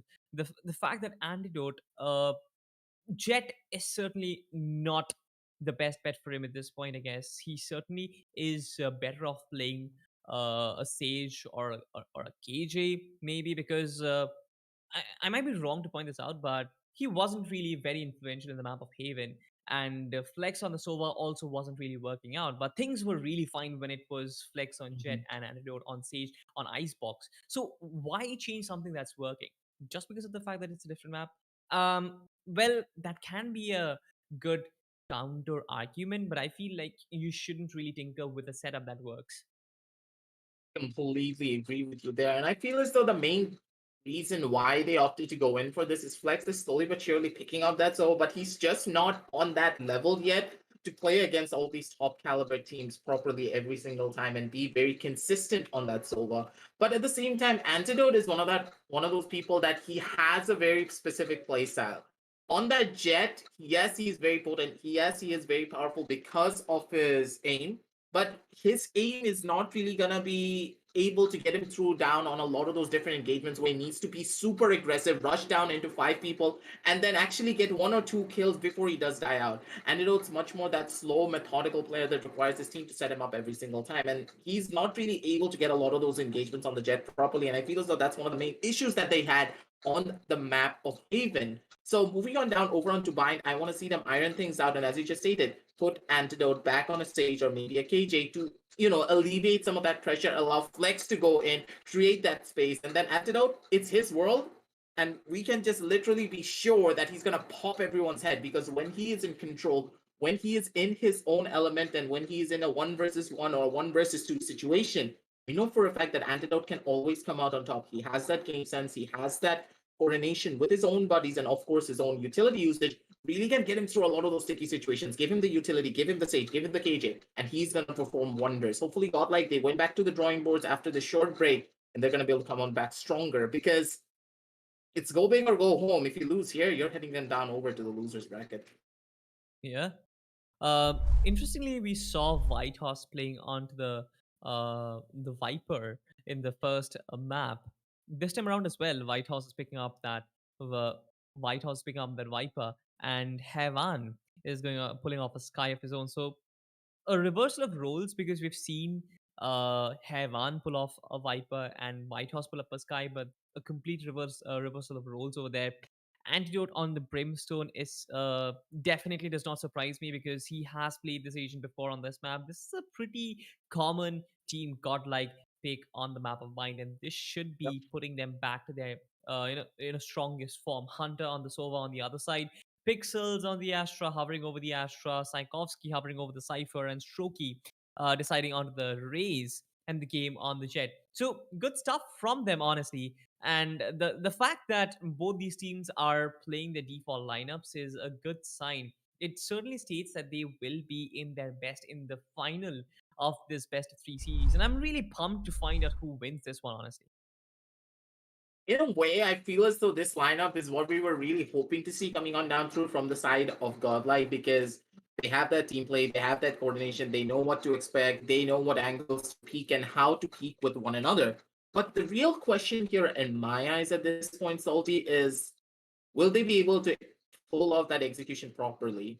After that second loss on the map of Haven, I feel as though everyone should be a little bit demoralized. They are gonna second guess themselves and when taking a lot of those different engagements. But hey, no harm, no foul. This is a team that can always bounce back from the stickiest of situations and come back stronger than ever. So I'm really hoping to see them just perform to that caliber and bring their A game down to the table, because Team Valor, you do need to remember something. They don't have their star player Buster on their side. And after what happened in map number 1 and map number 2, it feels as though this team, they have their own star players on their own rights. Every single one of them are a star player, and they are now gunning for this win against the side of God. Like, they're not even giving up a single bit of space to them, and that's what I like to see. Yeah, true that. But the players, what do you think were they discussing? Team Godlike looks to be pretty chill, at this point. Uh, and again, we can't see Flex and Whitehorse, but I would love to see those players, understand what their thinking can be. But looking at Antidote, looking at Havan always being that professional, uh, serious guy, the leader who always leads from the front, has a lot thinking behind an Antidote, just feeling himself. This is Yeah, probably the Antidote's best state of chilling. mind you want your star player to find in. You can see behind Antidote the power of his own energy as well, ladies and gentlemen. He has a literal fridge of Red Bull behind him. He's ready, and he is gonna be pumped up to get into the server. You guys should also get pumped up by Yeah. getting your own can of Red Bull, because As soon as you see that QR code, make sure to scan it. Get yourself a can of Red Bull because you want to play like Antidote. If you want to be like this guy and then just pop heads with a Sheriff, with a Vandal, and of course with an Operator, make sure to get yourself pumped up, get yourself energized because now the match is just about to start. It's going to be the score of 1-1 for this set, ladies and gentlemen. And whoever loses here will be heading on down over to the lower brackets. Will it be the side of Godlike or will it be the side of Team Valor? That is going to be the real question here, Salty. And I want a small prediction coming out from you. What do you think the scoreline is going to be? You don't need to say who's going to win.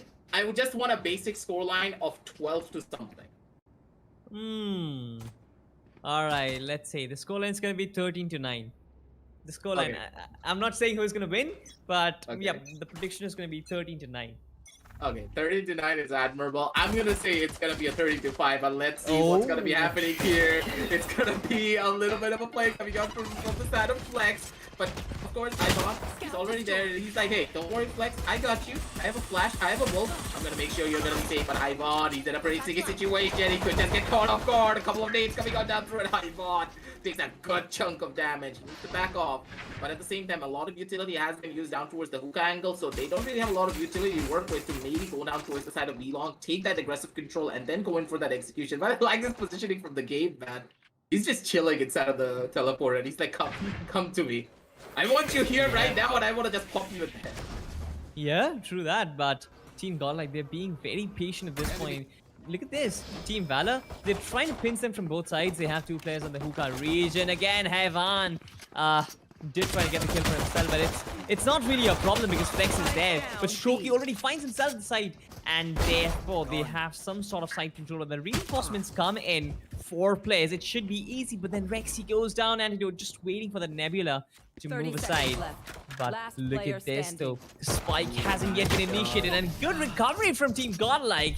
They get the final nail in the coffin, and they get the first round. The start of a good half. What do you think, Sir? What do you think, Aggressive? Honestly, in my eyes, I felt as though this execution from the side of Team Valor was just a tiny little bit too slow. They could have gone in for rotation. I don't know why they were constantly trying to force themselves on towards that B side, and they just walked into the waiting arms of Rexy. Flex just chilling inside of hookah. They know for a fact that one member has to be in hookah, but Hunter still opted to go on down and take hookah control for himself when he should have just fought for the side control with his buddies, went and played for those trades instead. Team Valor, they made a very, very big boo-boo right at the very beginning. So, in a way, I would say no harm, no foul. Of course, it's the pistol round, and you know what my thoughts are on the pistol round. Yes, it's a good round to win, but at the same time, hey, when the match starts, you just want to feel out your opposition team and see what they're up to. But it feels as though Godlike, they know exactly what they're feeling. They want to be like, rush it as fast as they possibly can. White Horse getting a double kill. Highmon getting himself a double as well, and now poor Strokey, he's against the entire world. He can't take out Rexy just yet. That's going to be another flawless run on the board for this side of Godlike, ladies and gentlemen. 0 and 2, they're gonna play a beautiful bonus speed in a downfall. Are we actually moving towards a 13-5 what? It seems like It's gonna happen! Godlike, they actually look strong, to be honest.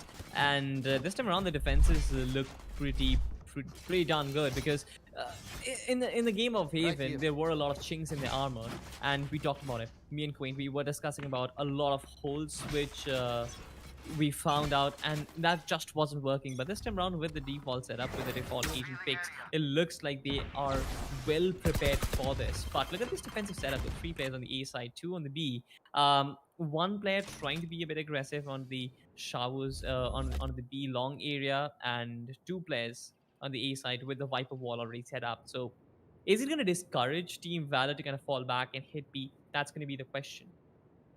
Launching smoke. Playing it slow and they're playing it smart, but they need to be very much careful because Anti is only a downstroke from the back, and I'm very sure that as soon as that one-way smoke came on down through, they're like, no, we are not heading on down towards the A side anymore. But what they don't know is the stack holding down at the B side. They have it aggressive, they have it defensive, they know exactly what to expect off from the opposition team, but they need to be very careful because Rexy, he is in a prime spot to shut everyone down. But that arrow was so risky because now I'm very sure they know he's holding on down from the under heaven angle. The drones are going to be coming on down soon enough as well. The flash has been peaked, but Hunter, beautiful flash dodge. He wants to go for that kill, but the crosshair placement was just not there. Instead, Rexy's going to be good for 1, and they're now hunting down all the players coming on down because they're out of all like this. What? Just yet. But what just happened? Heavan and Rexy just wide swing drive by 3 players from Team Valor. What? Yeah, they just drive by from the B long area and take down 3 players. I was like, what is happening? It's like I you're in a just car, you Like, swing what? down the window and you're like, brrr, just take down everybody in the process. But good stuff from Team Godlike, actually getting 3rd round on board. This is actually the first time they've got such a healthy lead in at the start of a game. This hasn't happened in quite a long time, and especially in this best of 3 series. Yeah, that was a little bit weird, man. I was just in the middle of a shoutcasting. I thought that Strokey was gonna get 1 kill, but Hyvon and Hyvon and Rexy, they're like, yeah, it's fine. It's completely fine at Daddy. We have a Spectre. The Spectre is a better gun than the Vandal. Don't really worry about it. We got it all covered, and it's gonna be added out in Flags from the other sidelines, coming in for a couple of their own plays. Being able to shut down 2 players simultaneously on onside. Flex gets another one for himself, and with that, ladies and gentlemen, they're looking up and up and up for the side of Team Valor. Just a tiny little bit, because Strokey does get 1 kill. It's gonna be the game with another. Gets a beautiful takedown to Hyvon, but he was not able to finish him off. The damage was just a little bit too much there, and Strokey, last guy remaining, wants to go in for a couple of shots, maybe get this kill down onto Hyvon, do as much eco damage as he possibly can, but Hyvon's not giving anything away. The utility being used all over the place, and honestly, I love this personally. You know for a fact, Salty, that I love this utility meta and the double initiator basis, because when you have that double initiator, you can do so much to shut down your opposition, plus having the raise as well allows you to properly use that utility and go in for a lot of those different engagements. That's exactly what Godlike are doing. But 30 still, seconds left. you need to be careful here, because Strokey versus the entire world. Strokey is one of those players that can clutch out rounds out of absolutely nowhere if you give him the chance. But with the spike on the other side of the map, pretty much, he needs to go down towards the angle of market, pick that up, and then go in for a plant with only 16 seconds left on the clock. I don't think so that's gonna happen here, Salty. 10 Yep, seconds that's left. very unrealistic. He better off can save a weapon for himself. He's actually going for the kill, where he'll be shot down instantly. But yep, you're rightly said. And even I love the double initiator setup, because it gives you so much intel to work with, right? You can set up, on either sides and get a lot more information. And you know what information means? Real estate, and real estate basically equates to you whether winning or losing a round. So the double initiator setup can certainly work in your favor, but then the only trade-off is which agent do you sacrifice to get the double initiator on board. I guess the fact that Let's make some both Heavan chaos. as well as White House, they're so capable on their individual agents on Sky and Viper respectively. I don't think they are trading off anything for getting this sort of a lineup. But again, this amount, we get to see a 4-0 start from Team Godlike, and it looks like they really want to kind of close it down flawlessly. Maybe a 13-5 prediction can come true as well, but this wall as well as the snake bite, it's going to hold them off a little bit more into the Shah's area, and White Horse with a tap onto the game gets an early man advantage to work with, and a lot of information to work with for Heavan as well. Team Valor, they're putting all their eggs in one basket, and that basket is named Site A. But then the fact that they have placed out the Cypher on the B side still opens up a lot more options for them. They can fall back if things don't really work out. Honestly, at this stage, it's either go big or go home, because losing that first initial player, it's gonna hurt them so much. Moving on down the line, they need to be very careful trying to go in for this engagement. But at this point, how much can you do? The shock darts are coming in, just as my boys only said. But honestly, Hunter, he put on his dancing shoes and he's like, hey, I'm also a Sova, you're also a Sova. I know your lineups, you know my lineups. But Hunter probably has those sneaky lineups that Rexy probably doesn't know. Because remember what we saw 30 from the side of seconds left. Hunter in those other maps? This guy, he just knows what to do when it comes down to his shot. Hey, Pixels, he's hunted down 1 player. He wants to go in for that kill, but Strokey is gonna be able to shut down Hyvon finally. But still, that shutdown costed him a lot of health. He's gonna get tagged down to 6 HP, and Strokey, Really close. he's nothing with fate. He's gonna be stuck between a rock and a hard place. One side is gonna be the Hunter's beat, on the other side it is gonna be White Horse just going in for those kills. 4 seconds left on the clock. Rexy's gonna be able to get another kill for himself down onto his own twin brother. Blackovsky's gonna be good for 1, but he's not gonna be good for 2. Antidote coming in hot and coming in strong. Gonna be able to shut everyone down, take it down to the 5-0 scoreline. And hey, Salty, I called it. It could just be happening. I mean, at this point, I don't even feel it's going to be 13-5. It might be 13-0. No. Don't jinx it like that. Let me live in my glory. Let me live in my glory days. All right. I'm gonna allow you some sort of breathing room, but yeah, I mean, Team Godlike, if you look at how they are playing, they're actually pretty flawless, and it comes down to all of the information that they're buying, right? They are getting so much in terms of always pushing in with the owl drone, always pushing in with the sky tiger, and getting so much information to work with. I do understand that you can't mindlessly roll in the owl drone and the boom bot right now, considering their 400 creds at this point. It is going to be a pretty hefty strike on the economy, but I guess Team Godlike has been making good use of that investment that they're making. I like the plays that they're making, and this is actually smart from them as well. But at the same time, they need to be very careful because I see a judge with the hands of the game, and I almost get worried when I see that judge. But at the same time, Tchaikovsky, he's gonna be going with a headshot instead. Pixels with those wings, he's gonna be able to take down White Horse on the other side. And with that, ladies and gentlemen, the entirety of that A set is now opened up. That's going to be that 5-1 scoreline probably that we are hoping for by A. I'm not going to be calling it just yet. I'm going to be taking that slow. I'm going to be taking it smart instead. Rexy throwing out a couple of shock darts. He's trying to see what he can find. But the Brimstone on an operator, I really don't know how I feel about that. So what do you feel like? I mean, it doesn't really matter what agent you pick, right? As long as it's antidote, it's still fine job. But look at this. Flex comes in, shuts down the game with the pain shell. Gets Tchaikovsky as well. I guess that poor man was busy looking at his cam. It doesn't really matter. Flex with the big back rocket launcher. The ultimate comes in from the Brimstone as well. Only one player still holding on to the showers and can't. Here comes. But wait, Hunter Fury out of nowhere. He gets two in the process. He might actually protect the spike. Oh, dude. It was pretty close, and he did get the round for him. First round on board for Team Valor. Kudos to the Hunter's Fury, of course. Honestly, just look at Rexy's health, by the way. That Hunter's Fury tagged him when he was in the vulnerable set because of the Astra Gravity Well. Alright. That's the only reason why Hunter was able to get that kill. Otherwise, you know for a fact that that would have gone through a full defuse because Rexy was still at full HP. He couldn't even charge up his second shot in time. You have to give it to Hunter and, of course, Pixels to have that level of communication to get that play on board. That's going to be the first round of the board, ladies and gentlemen, for the side of Team Valor. But that round was too close for comfort. If it wasn't for Pixels and, of course, Astra having that vulnerable on the Gravity Well, things would have gone very differently, and we could have been looking over. Oh no! 0-6 score live! He wants to go for a right, but he's not able to find it. White Horse!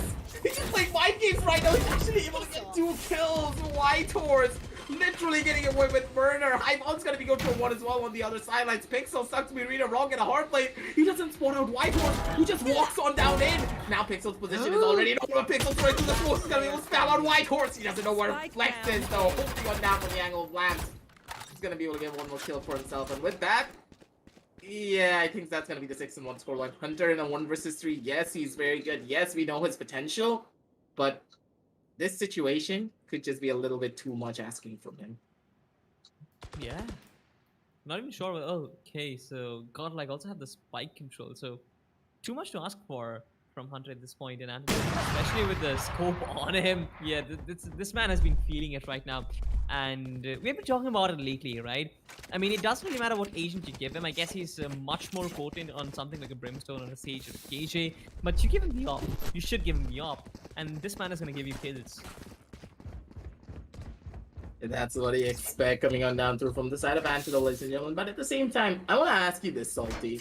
Do you think that having an operator against such a composition will really help you out? Because I feel as though the more comfort-based option that the side of Team Valor have, an operator just counters them in a way, but at the same time, it could be a detriment if they go for a rush towards that B side.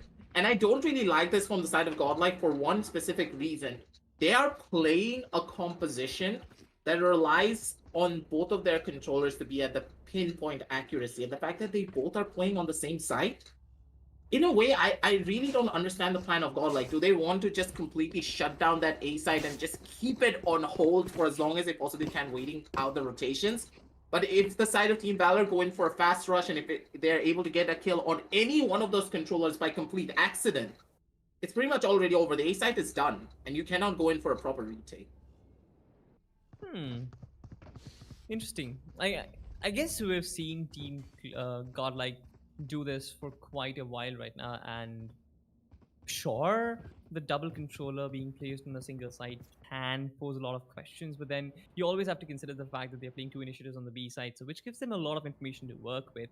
They can shut down the A side, they can, read the B side like a book. What else do you want? You can just have a free flowing race who's just gonna go ham on whoever's gonna try and break out the defense. But as of now, the defense hasn't been broken aggressive. And Team Valor, they're certainly struggling. They do have one round on board, but yeah, they need a lot more in the process. I feel as though not having a flash is affecting the side of Team Valor just a tiny little bit because against the double initiated competition, yeah, you're not going to be able to get down into the side unless you have a Rain of Flash, Phoenix, or probably a Sky on your arsenal. Yeah. And not really having that here, Salty, yeah, they're feeling the pressure of it. But now they want to go down towards that B side. But honestly, how do you go down towards the B side? There's a double initiator. There's a Raze holding down the side. And then Hyvon is just literally showing them the sun. Hyvon with a triple kill. He's going to be able to shut everyone down. It's going to be Rexy from the sideline to be able to slap a couple of bullets into Tchaikovsky, sending him back over to his hometown of Morocco. Now, Pixels, yeah, he's stuck in a 1 versus 5. He got swatted out by the recon bolt. Hyvon, that's his phone number. Calls him up, gets a 4K, and sends him back home. With that, that's going to be the 7-1 scorecard coming on down through from the side of Godlike. And they're looking crispy, they're looking smart, and they're looking fly, trying to take this out over to that 13-1 scoreline. It's going to be the side of Godlike Esports, ladies and gentlemen. But hey, Team Valor, they still have a lot of fight left in it. Yeah, right. I mean, this is so dicey, honestly, because at one point we saw Team Godlike not being able to keep up to Team Valor on the map of Haven. We saw them recover well on Icebox, and right now we see completely different Team Godlike, who is dominant, who is hungry for kills. And Team Valor, they're completely being shut down.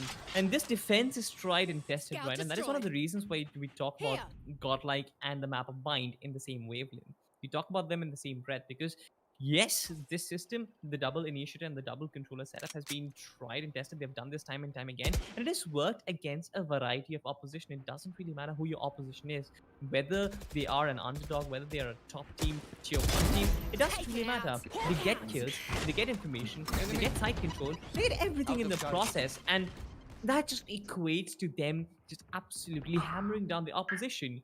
Sure, a 1-for-1 trade comes into play, and this should be Team Valor's for the taking, because again, when there's a 4-4 situation, things definitely turn in for the attackers because they can double down on a single side, which can lead to a numbers overload.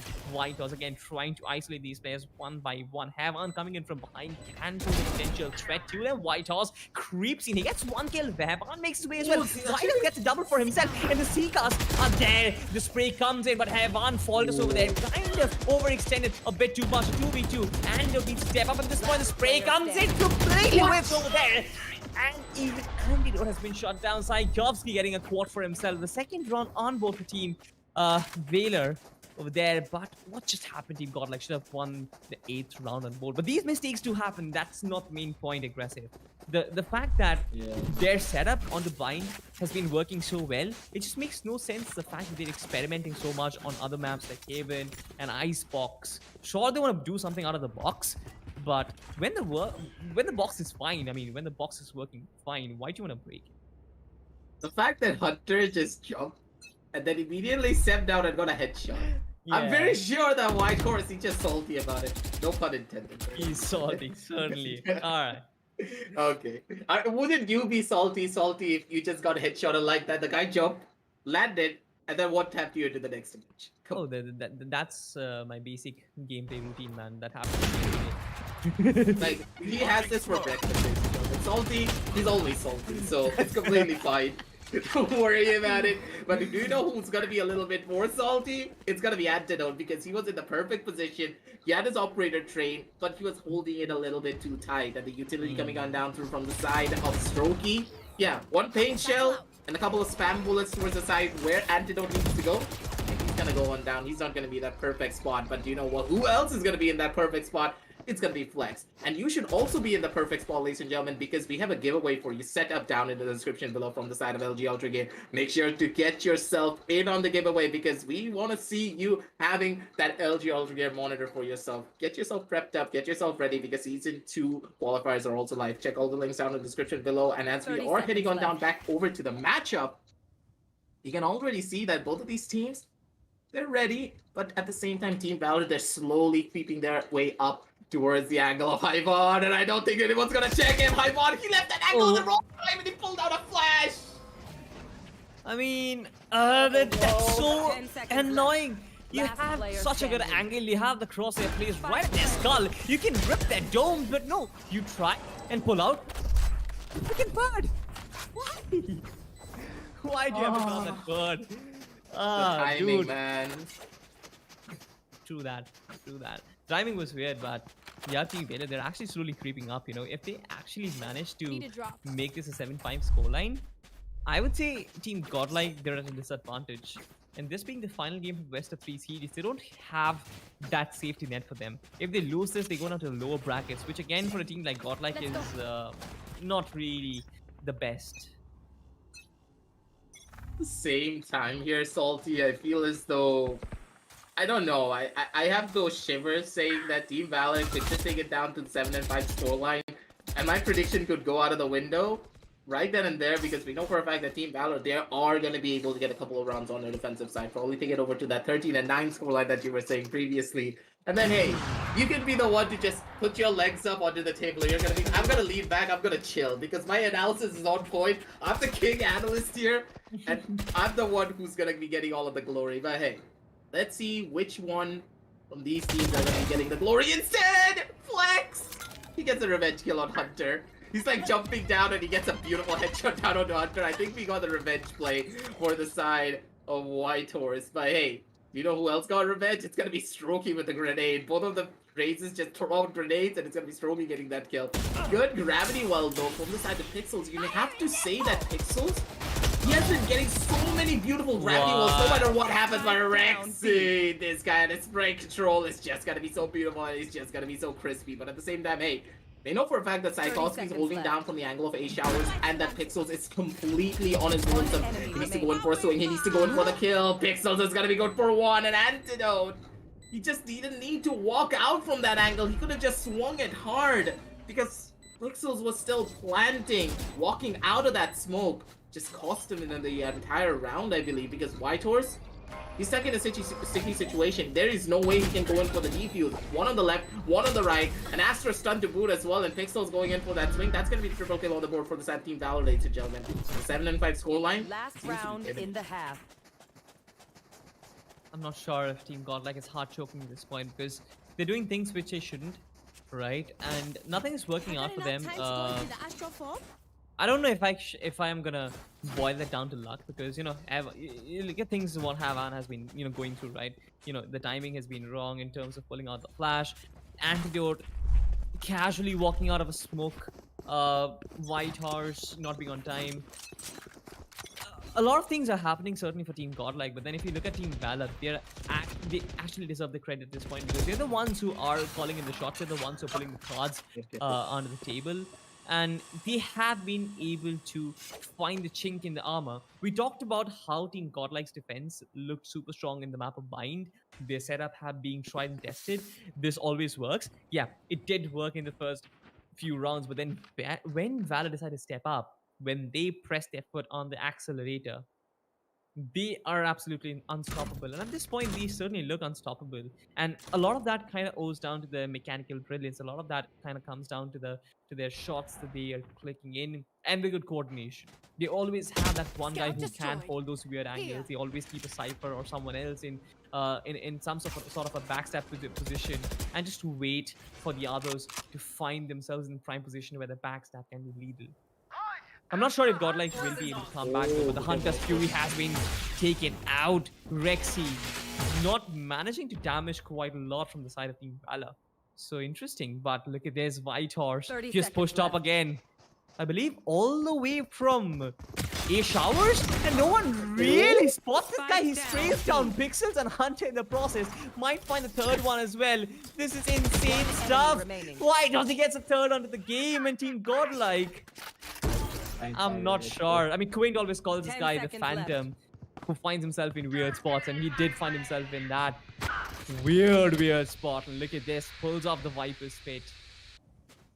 Just as a safety measure. Doesn't really matter if there's like what 40 seconds left on the clock. Doesn't even matter that if it was, Switching you know, sides. even if it was SK Rossi on this side, like that guy was like, hey, I'm gonna make sure that he doesn't pick up this spike, because if he picks up this spike, it's gonna be bad luck for us as we move on down over to our second half. He's like, I'm gonna put down my Viper Spit. I don't want to get a kill. Strokey can do whatever he wants, but he's not gonna pick up this spike.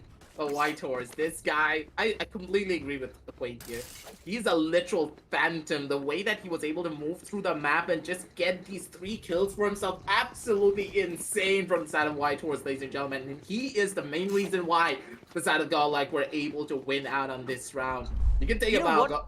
You can take a bow, literally. Sorry to cut you off there, but you know what? I don't think he pushed up from the A short region. I feel like he just pushed up all the way from like showers and then moving through the back alleys, maybe from spawn as well, because there were tripwires and the cypher was well placed for a backstab coming in. There was no way White Horse found himself in that position, but look at this though. An early aggression near the hookah region. Oh no. Anti. A little bit questionable, Salty, but at the same time, I guess. Antidote pushed him a little bit too far, but Rexy! You just don't do that to your own twin brother, my man! He has a family! He's trying to survive, but at the same time, Strokey, yeah, he's gonna get his own revenge play. Getting a couple love taps down on the Rexy, tags him down really low, pixels from the silence, gonna be able to take down White Horse. And with that, one of the initiators have already gone down. Strokey getting his own twin sister from the sidelines. And with that, yeah, it's pretty much all done and dusted. Hyvan's gonna be able to get a full heal down on the Rexy, but that's pretty much it. It's gonna be a 2 versus 4 situation, ladies and gentlemen. Hyvan does have 1 flash to work with. Actually, he has 2. Never mind. Scratch that, because it is a regenerative flash. Beautiful swing from the side of Hyvan. Be able to tap Pixels into the next dimension, but they gotta be worrying about Strokey, ladies and gentlemen. A couple extra pop shots going on down, and Hyvan's gonna take the teleporter down towards the other sideline, but he doesn't know where Strokey is. Going for that swing. Hyvan's actually gonna be able to take out Strokey. Ladies and gentlemen, Hyvan, he could just pull up the impossible right of the pistol round, get himself a 4K, get himself closer to those Seekers as well. If he just picked up an ultimate point here, Salty, I'm very sure that he could have gotten the Seekers on round 1. True that. Oh no, he has been spotted. Oh, wait, what the game? He went for a right click at that rate. That is absolute nuts. Anti just lost his mind. Anti just lost his mind. I mean, I'm not sure why the game went for a right click at that particular range. Hevan, that was proper punishment from Hevan. Again, giving individual frags, giving isolated frags to this guy is a no-brainer. He knew there was a guy who was holding the Archers region, right? He knew that there is going to be someone who is going to try and take him down when he crosses the teleporter. He knew everything. Salty. I think that was a peeker's advantage. Like, you know, the angle advantage, if you're further away from an angle, you can spot a person. Strokey. No. He was in the worst position possible. Hey, it's completely fine. Sometimes it does happen. Go on. Dude. What do you talk about? 1 for 1, sure, but you know, White Horse finding himself in that weird spot. That is an important player who is down already. And look at this. It doesn't really matter. Pixels is gonna find their way in, and they've done this time and time again. I guess the entire Godlike team might get pincered in the hookah region, but Pixels has to be on time, right? Tchaikovsky just holding on for a moment, and I guess the game is there as well. Do they have appropriate weaponry? That is going to be the question. Again, checking all those corners, and this is where he can really shine. The spray comes in completely slopped out. Evan. Antidote, he gets another one of the game as well. Tchaikovsky, the last one who remains with a classic poor boy, poor Cypher. He actually gets the race, but that's about it. A 10th round on both for Team Godlike, but yeah, right. This is why we always talk about a backstab. The timing on the backstab being so important. You make it a bit too late, the side is almost gone, and after that, it's just practically pointless. That's kind of what happened here for Pixels. He was just not in the position, and we just see a 1 kill from the side of the game or Pixels to change everything up. But the fact that Pixels was not able to get this kill, yeah, that just put the final nail in the coffin for the side of Team Valor. No possible thrifty for them, and that's going to be double digits on the board for the side of Godlike here. Godlike, they're in the best position to try and close this one out, and they cannot falter here, Salty, because if they lose out in these following rounds, things could just get a little bit more difficult moving on down the line. But hey, do need to remember that this is still going to be the first buy round coming on down through from the side of Team Valor, so they have a lot to work with. They can do a lot to try and close out this round and bring it back for themselves. Strogi's position has been revealed, and Antidote going in for a beautiful swing for himself. Got able to get that first initial kill. I like this from the side of Antidote.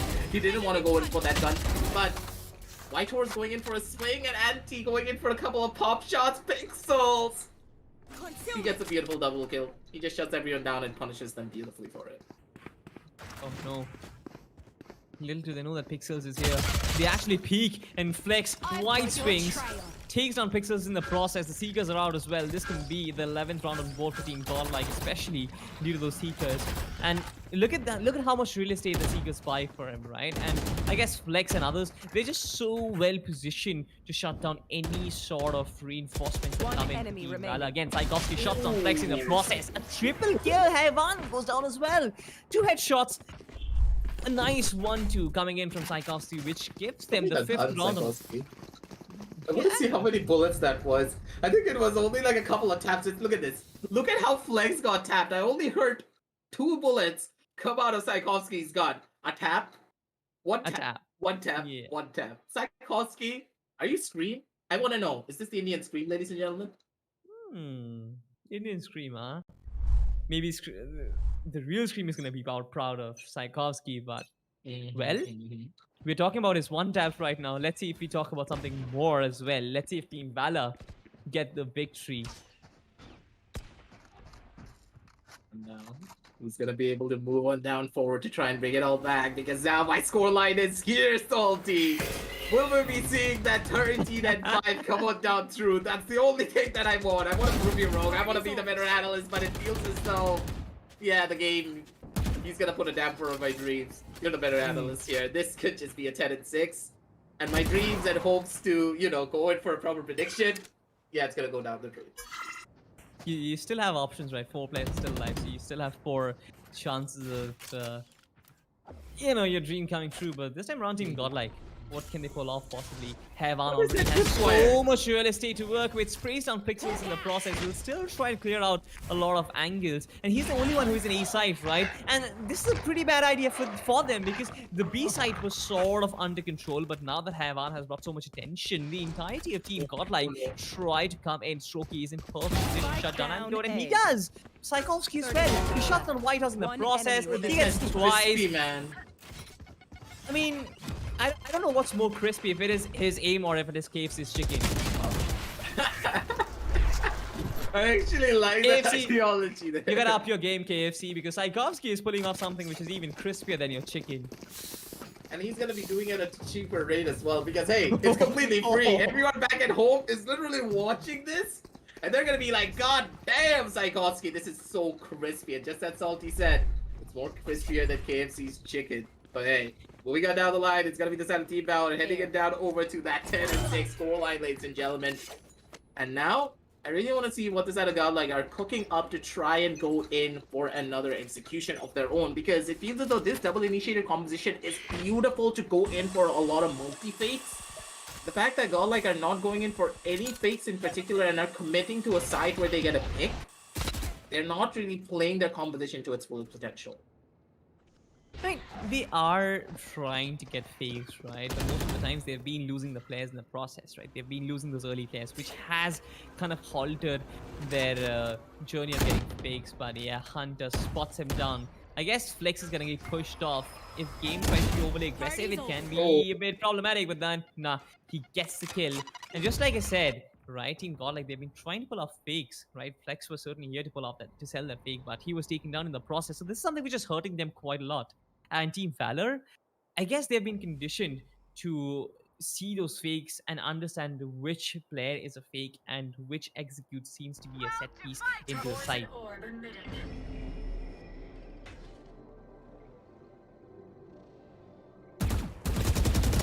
The Astral Divide, it comes out, and again White House is sprays down the game for sure, but takes a lot of damage in the process. Now it's gonna be a bit difficult for these players to kind of hold on, but no way! Through the wall, through the generator, through the tube. It doesn't really matter if there are objects in front of your enemies. White House is gonna spray you down irrespective. 14 seconds on the clock. The clock is certainly taking an antidote. He needs to find a way to get that spike down, get that thing down. Hevan inching closer. He sprays down Pixel. Hunter will come in as well. This is going to be interesting. Who will get the kill though? Nice crossfire setup from Team Valor and Antidote. He has a lot of job in hand, a lot of responsibility. He does have the orbital strike though, so he can certainly take out the diffuser. But with 2 players still alive, it's going to be a bit problematic. He might go for the first one with the orbital strike. The hub defuse is still not there. But this is the point where Antidote needs to go aggressive, right? With 2 players still surviving on Team Valor, it's going to be a bit difficult for him. Antidote will need to isolate those picks, but no way! The timing was so wrong. The timing was completely off. Antidote does get the 2 kills, but that's about it. This is certainly not the greatest stuff that I've seen from Godlike Antidote, but that's completely... I would say that was fine because he couldn't have done anything better at that point. The players, they were well positioned. They were body blocking each other, which would deny the kill onto the diffuser, and he would have got the diffuse anyway, but getting those exit frags was really, really crucial. Again, 1 ultimate in the vicinity. This is going to be interesting because I guess it's going to be the Sova who has the Hunter's Fury, and they can certainly utilize it. But the game on Yop, will he shot to Antidote down? No way. Antidote with the Vandal is going to 1-tap the Jet. Kind of goes to show why he's considered mechanically gifted. But at this point, let's find out what really, really happens. Look at this. Hevan already in a very aggressive position in showers. 2 players down the E-shot region, 2 players in the B-long area. The spike is nowhere though. The spike has been left behind. So this is all information. It's a venture to get as much information as you can. But this is certainly running down the clock, and this can be worthless if they can't time that aggression, if they can't execute it to perfection. Look at this. Pixels spraying down White Horse. Hunter getting a 1 for himself as well. Look at this. Rexy completely walks. I mean, he just completely walks in his crosshair. Hevan with the flash. Do you think aggressive is going to get anything? A 1v4 clutch. A monumental effort is required. He gets the first one, the aggressive. 30 seconds left. It was possible for Ivan to go in for this clutch and go in for a play. Maybe shut everyone down, but at the same time, this is Ivan. We are talking about maybe find something else. But yeah, it's just not gonna happen. Hunter's gonna shut him down. But at the same time, let's just talk about Pixels for a second. What was that showdown to Antidote? This guy, literally a flick of the wrist, and you can see the smile on his face. Just look at Pixels. He's like, yeah, boy, I got it happening, boy. Antidote has to be salty as hell because of that. You must, like, the smile on Pixel's face just puts a smile on my face, ladies and gentlemen.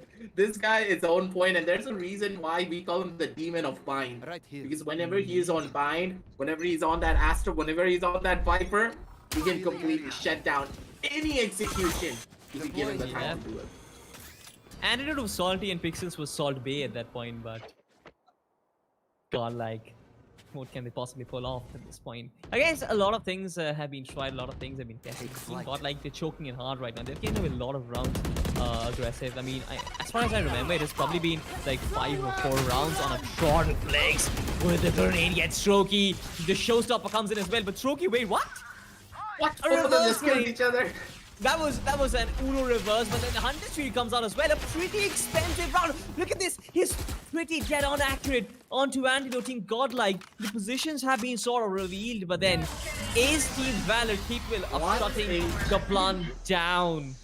The Viper Spit comes out as well. Saikovsky is still holding his calm. He might take down Hevan in the process because Hevan is completely outside the pit, right? He will try to, you know, dent as much as real estate as he possibly can against Team Valor and take away all the entries inside the pit. But it's going to be very, very difficult. Look at this. Antidote just outside the smoke game.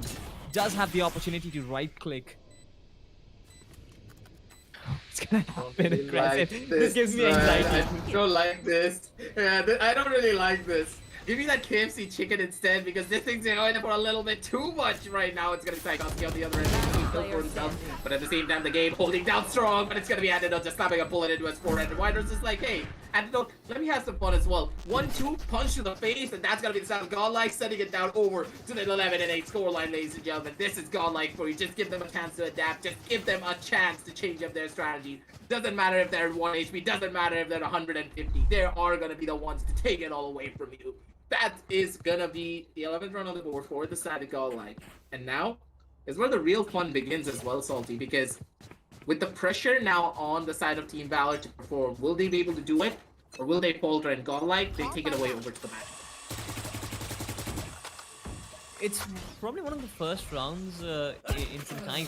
And Godlike, they aren't yet in complete control, but for sure after this frag from Heavan, I believe they will have the numbers advantage at the very least. And Rexy, the way he shuts down game, yeah, for sure these guys are back mechanically and they are definitely hitting their shots.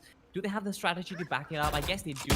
Heavan, he gets a second, but Strokey trades him out. But that's fine because it's a 4v2 right now, and this certainly should be in their favor. Defenses are paper thin at the moment. Hunter gets one, but that's all she wrote for him. Rexy trades him out, turns it into a 1v3. Certainly, Strokey with the showstopper can make things work, but I guess it is too much to ask at this point, aggressive.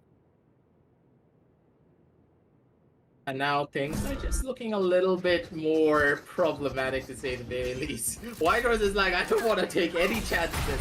I don't want to plant there because I know for a fact that Strokey pulled down that showstopper. He's going to be going for one, but that swing from Whitehorse, you gotta love it. Because, hey, Lex is like, I'm gonna go in for a swing, I'm gonna bait him out, and then you go in for the reverse swing, and Whitehorse is like, sure, buddy, do whatever you want. I am gonna be consistent. Hymon's like, perfect planning, boys. Beautifully done. We're at the match point, but hey, Godlike, you cannot celebrate just yet because we have seen a lot of teams right here on this 12-minute scoreline not be able to close things out.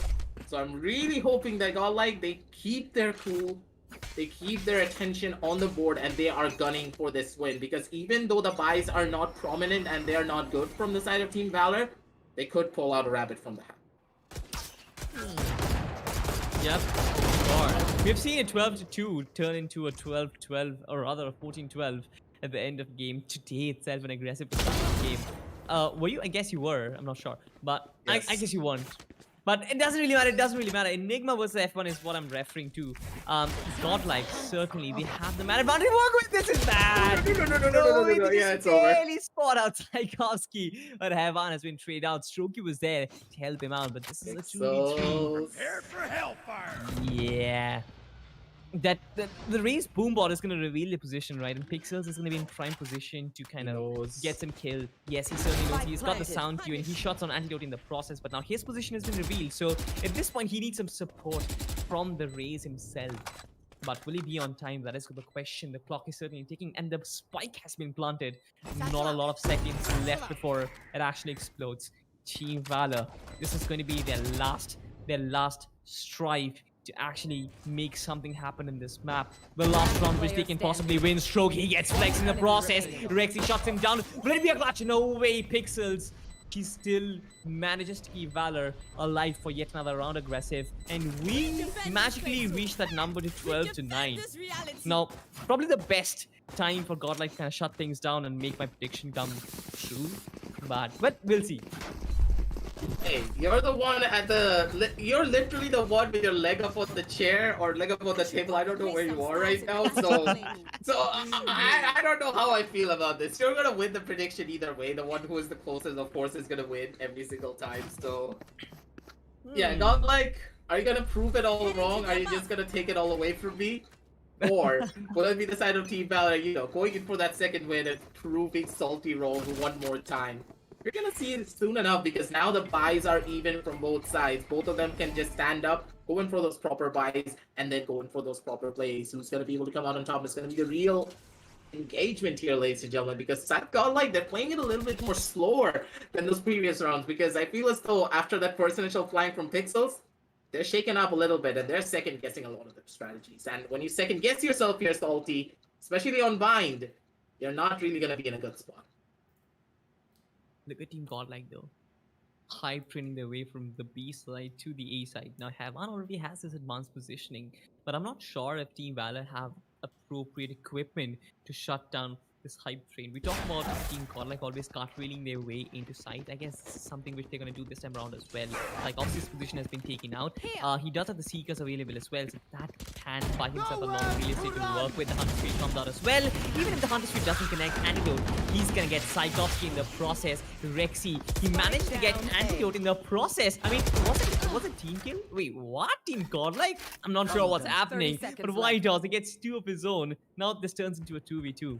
At this point, I guess they're in prime position to at least get a few kills and shut this down.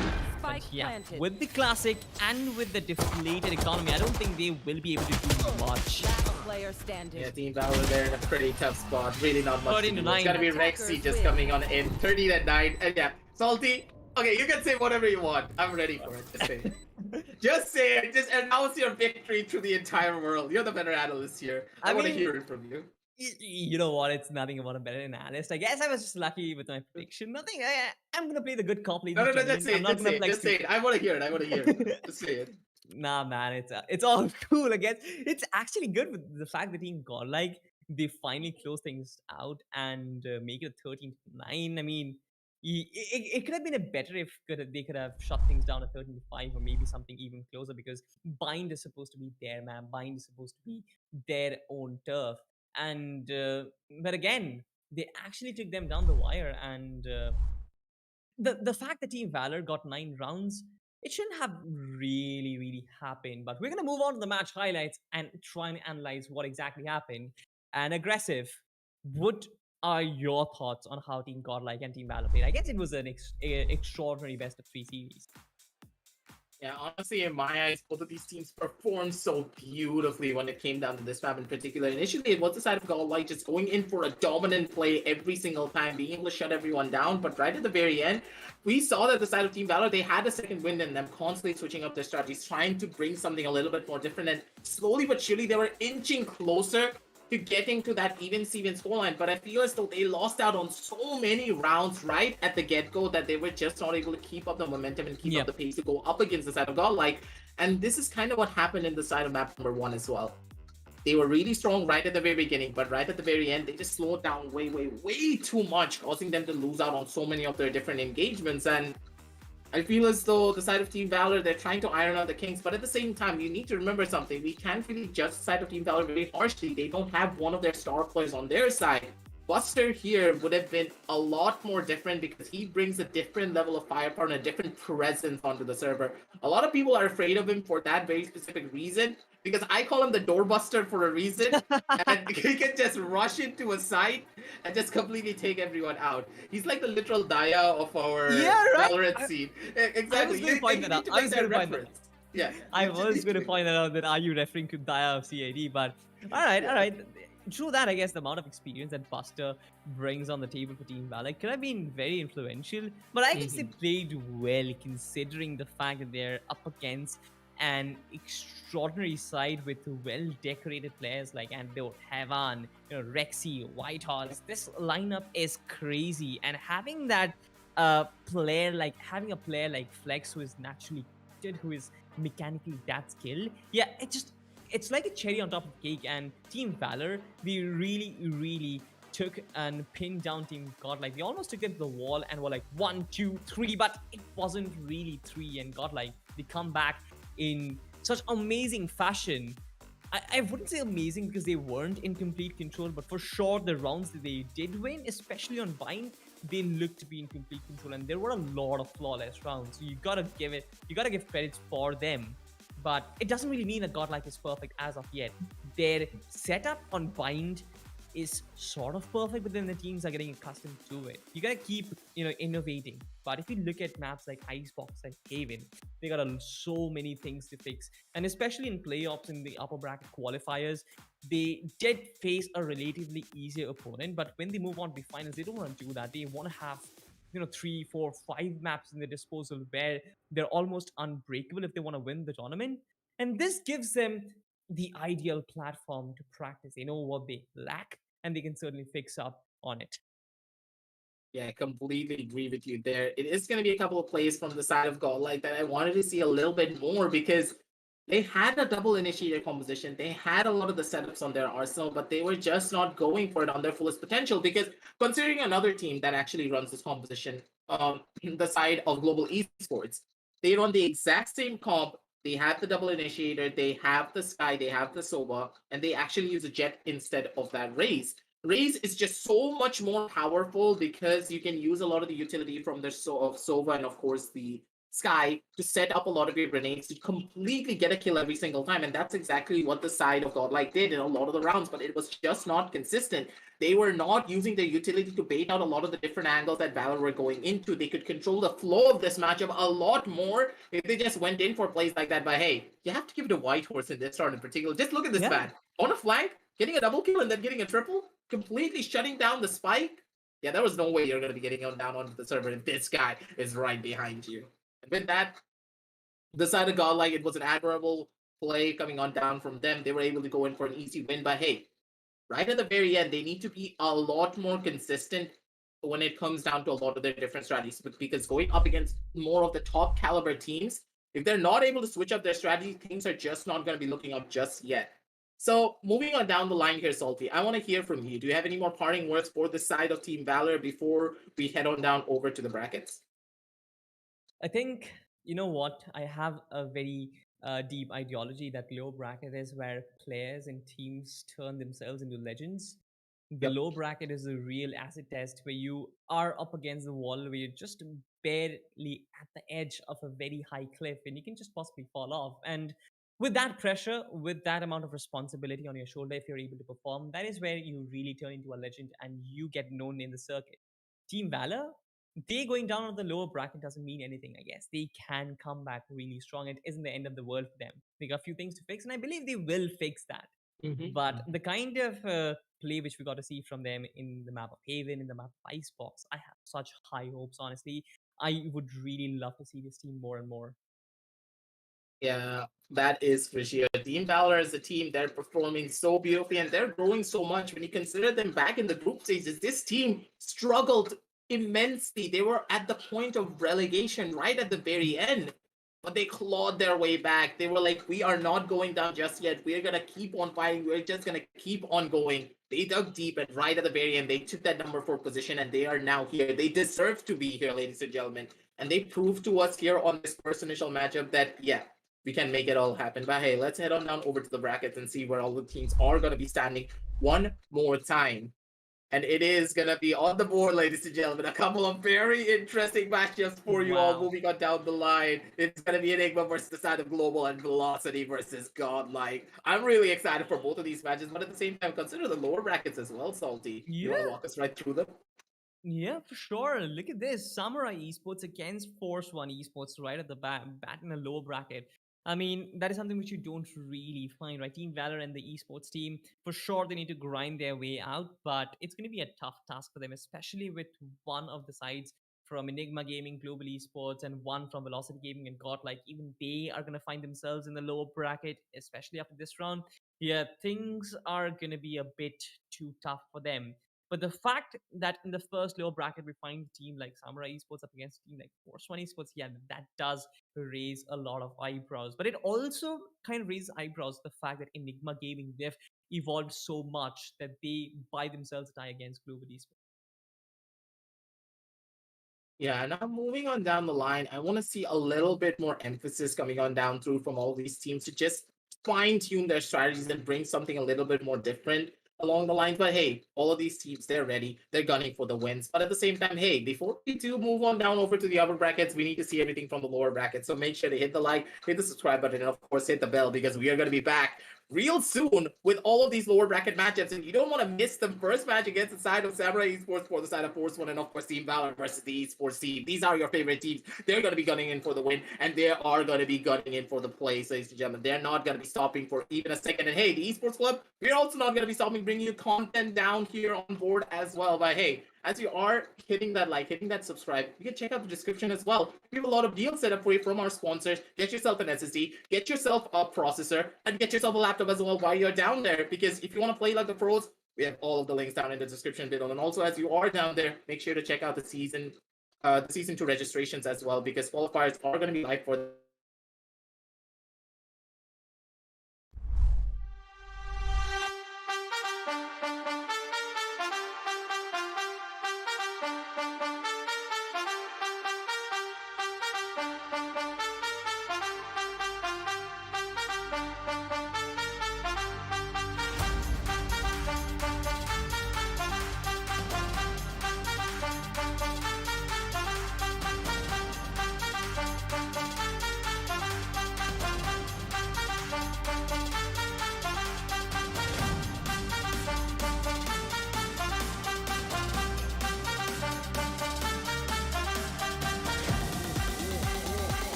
Bye.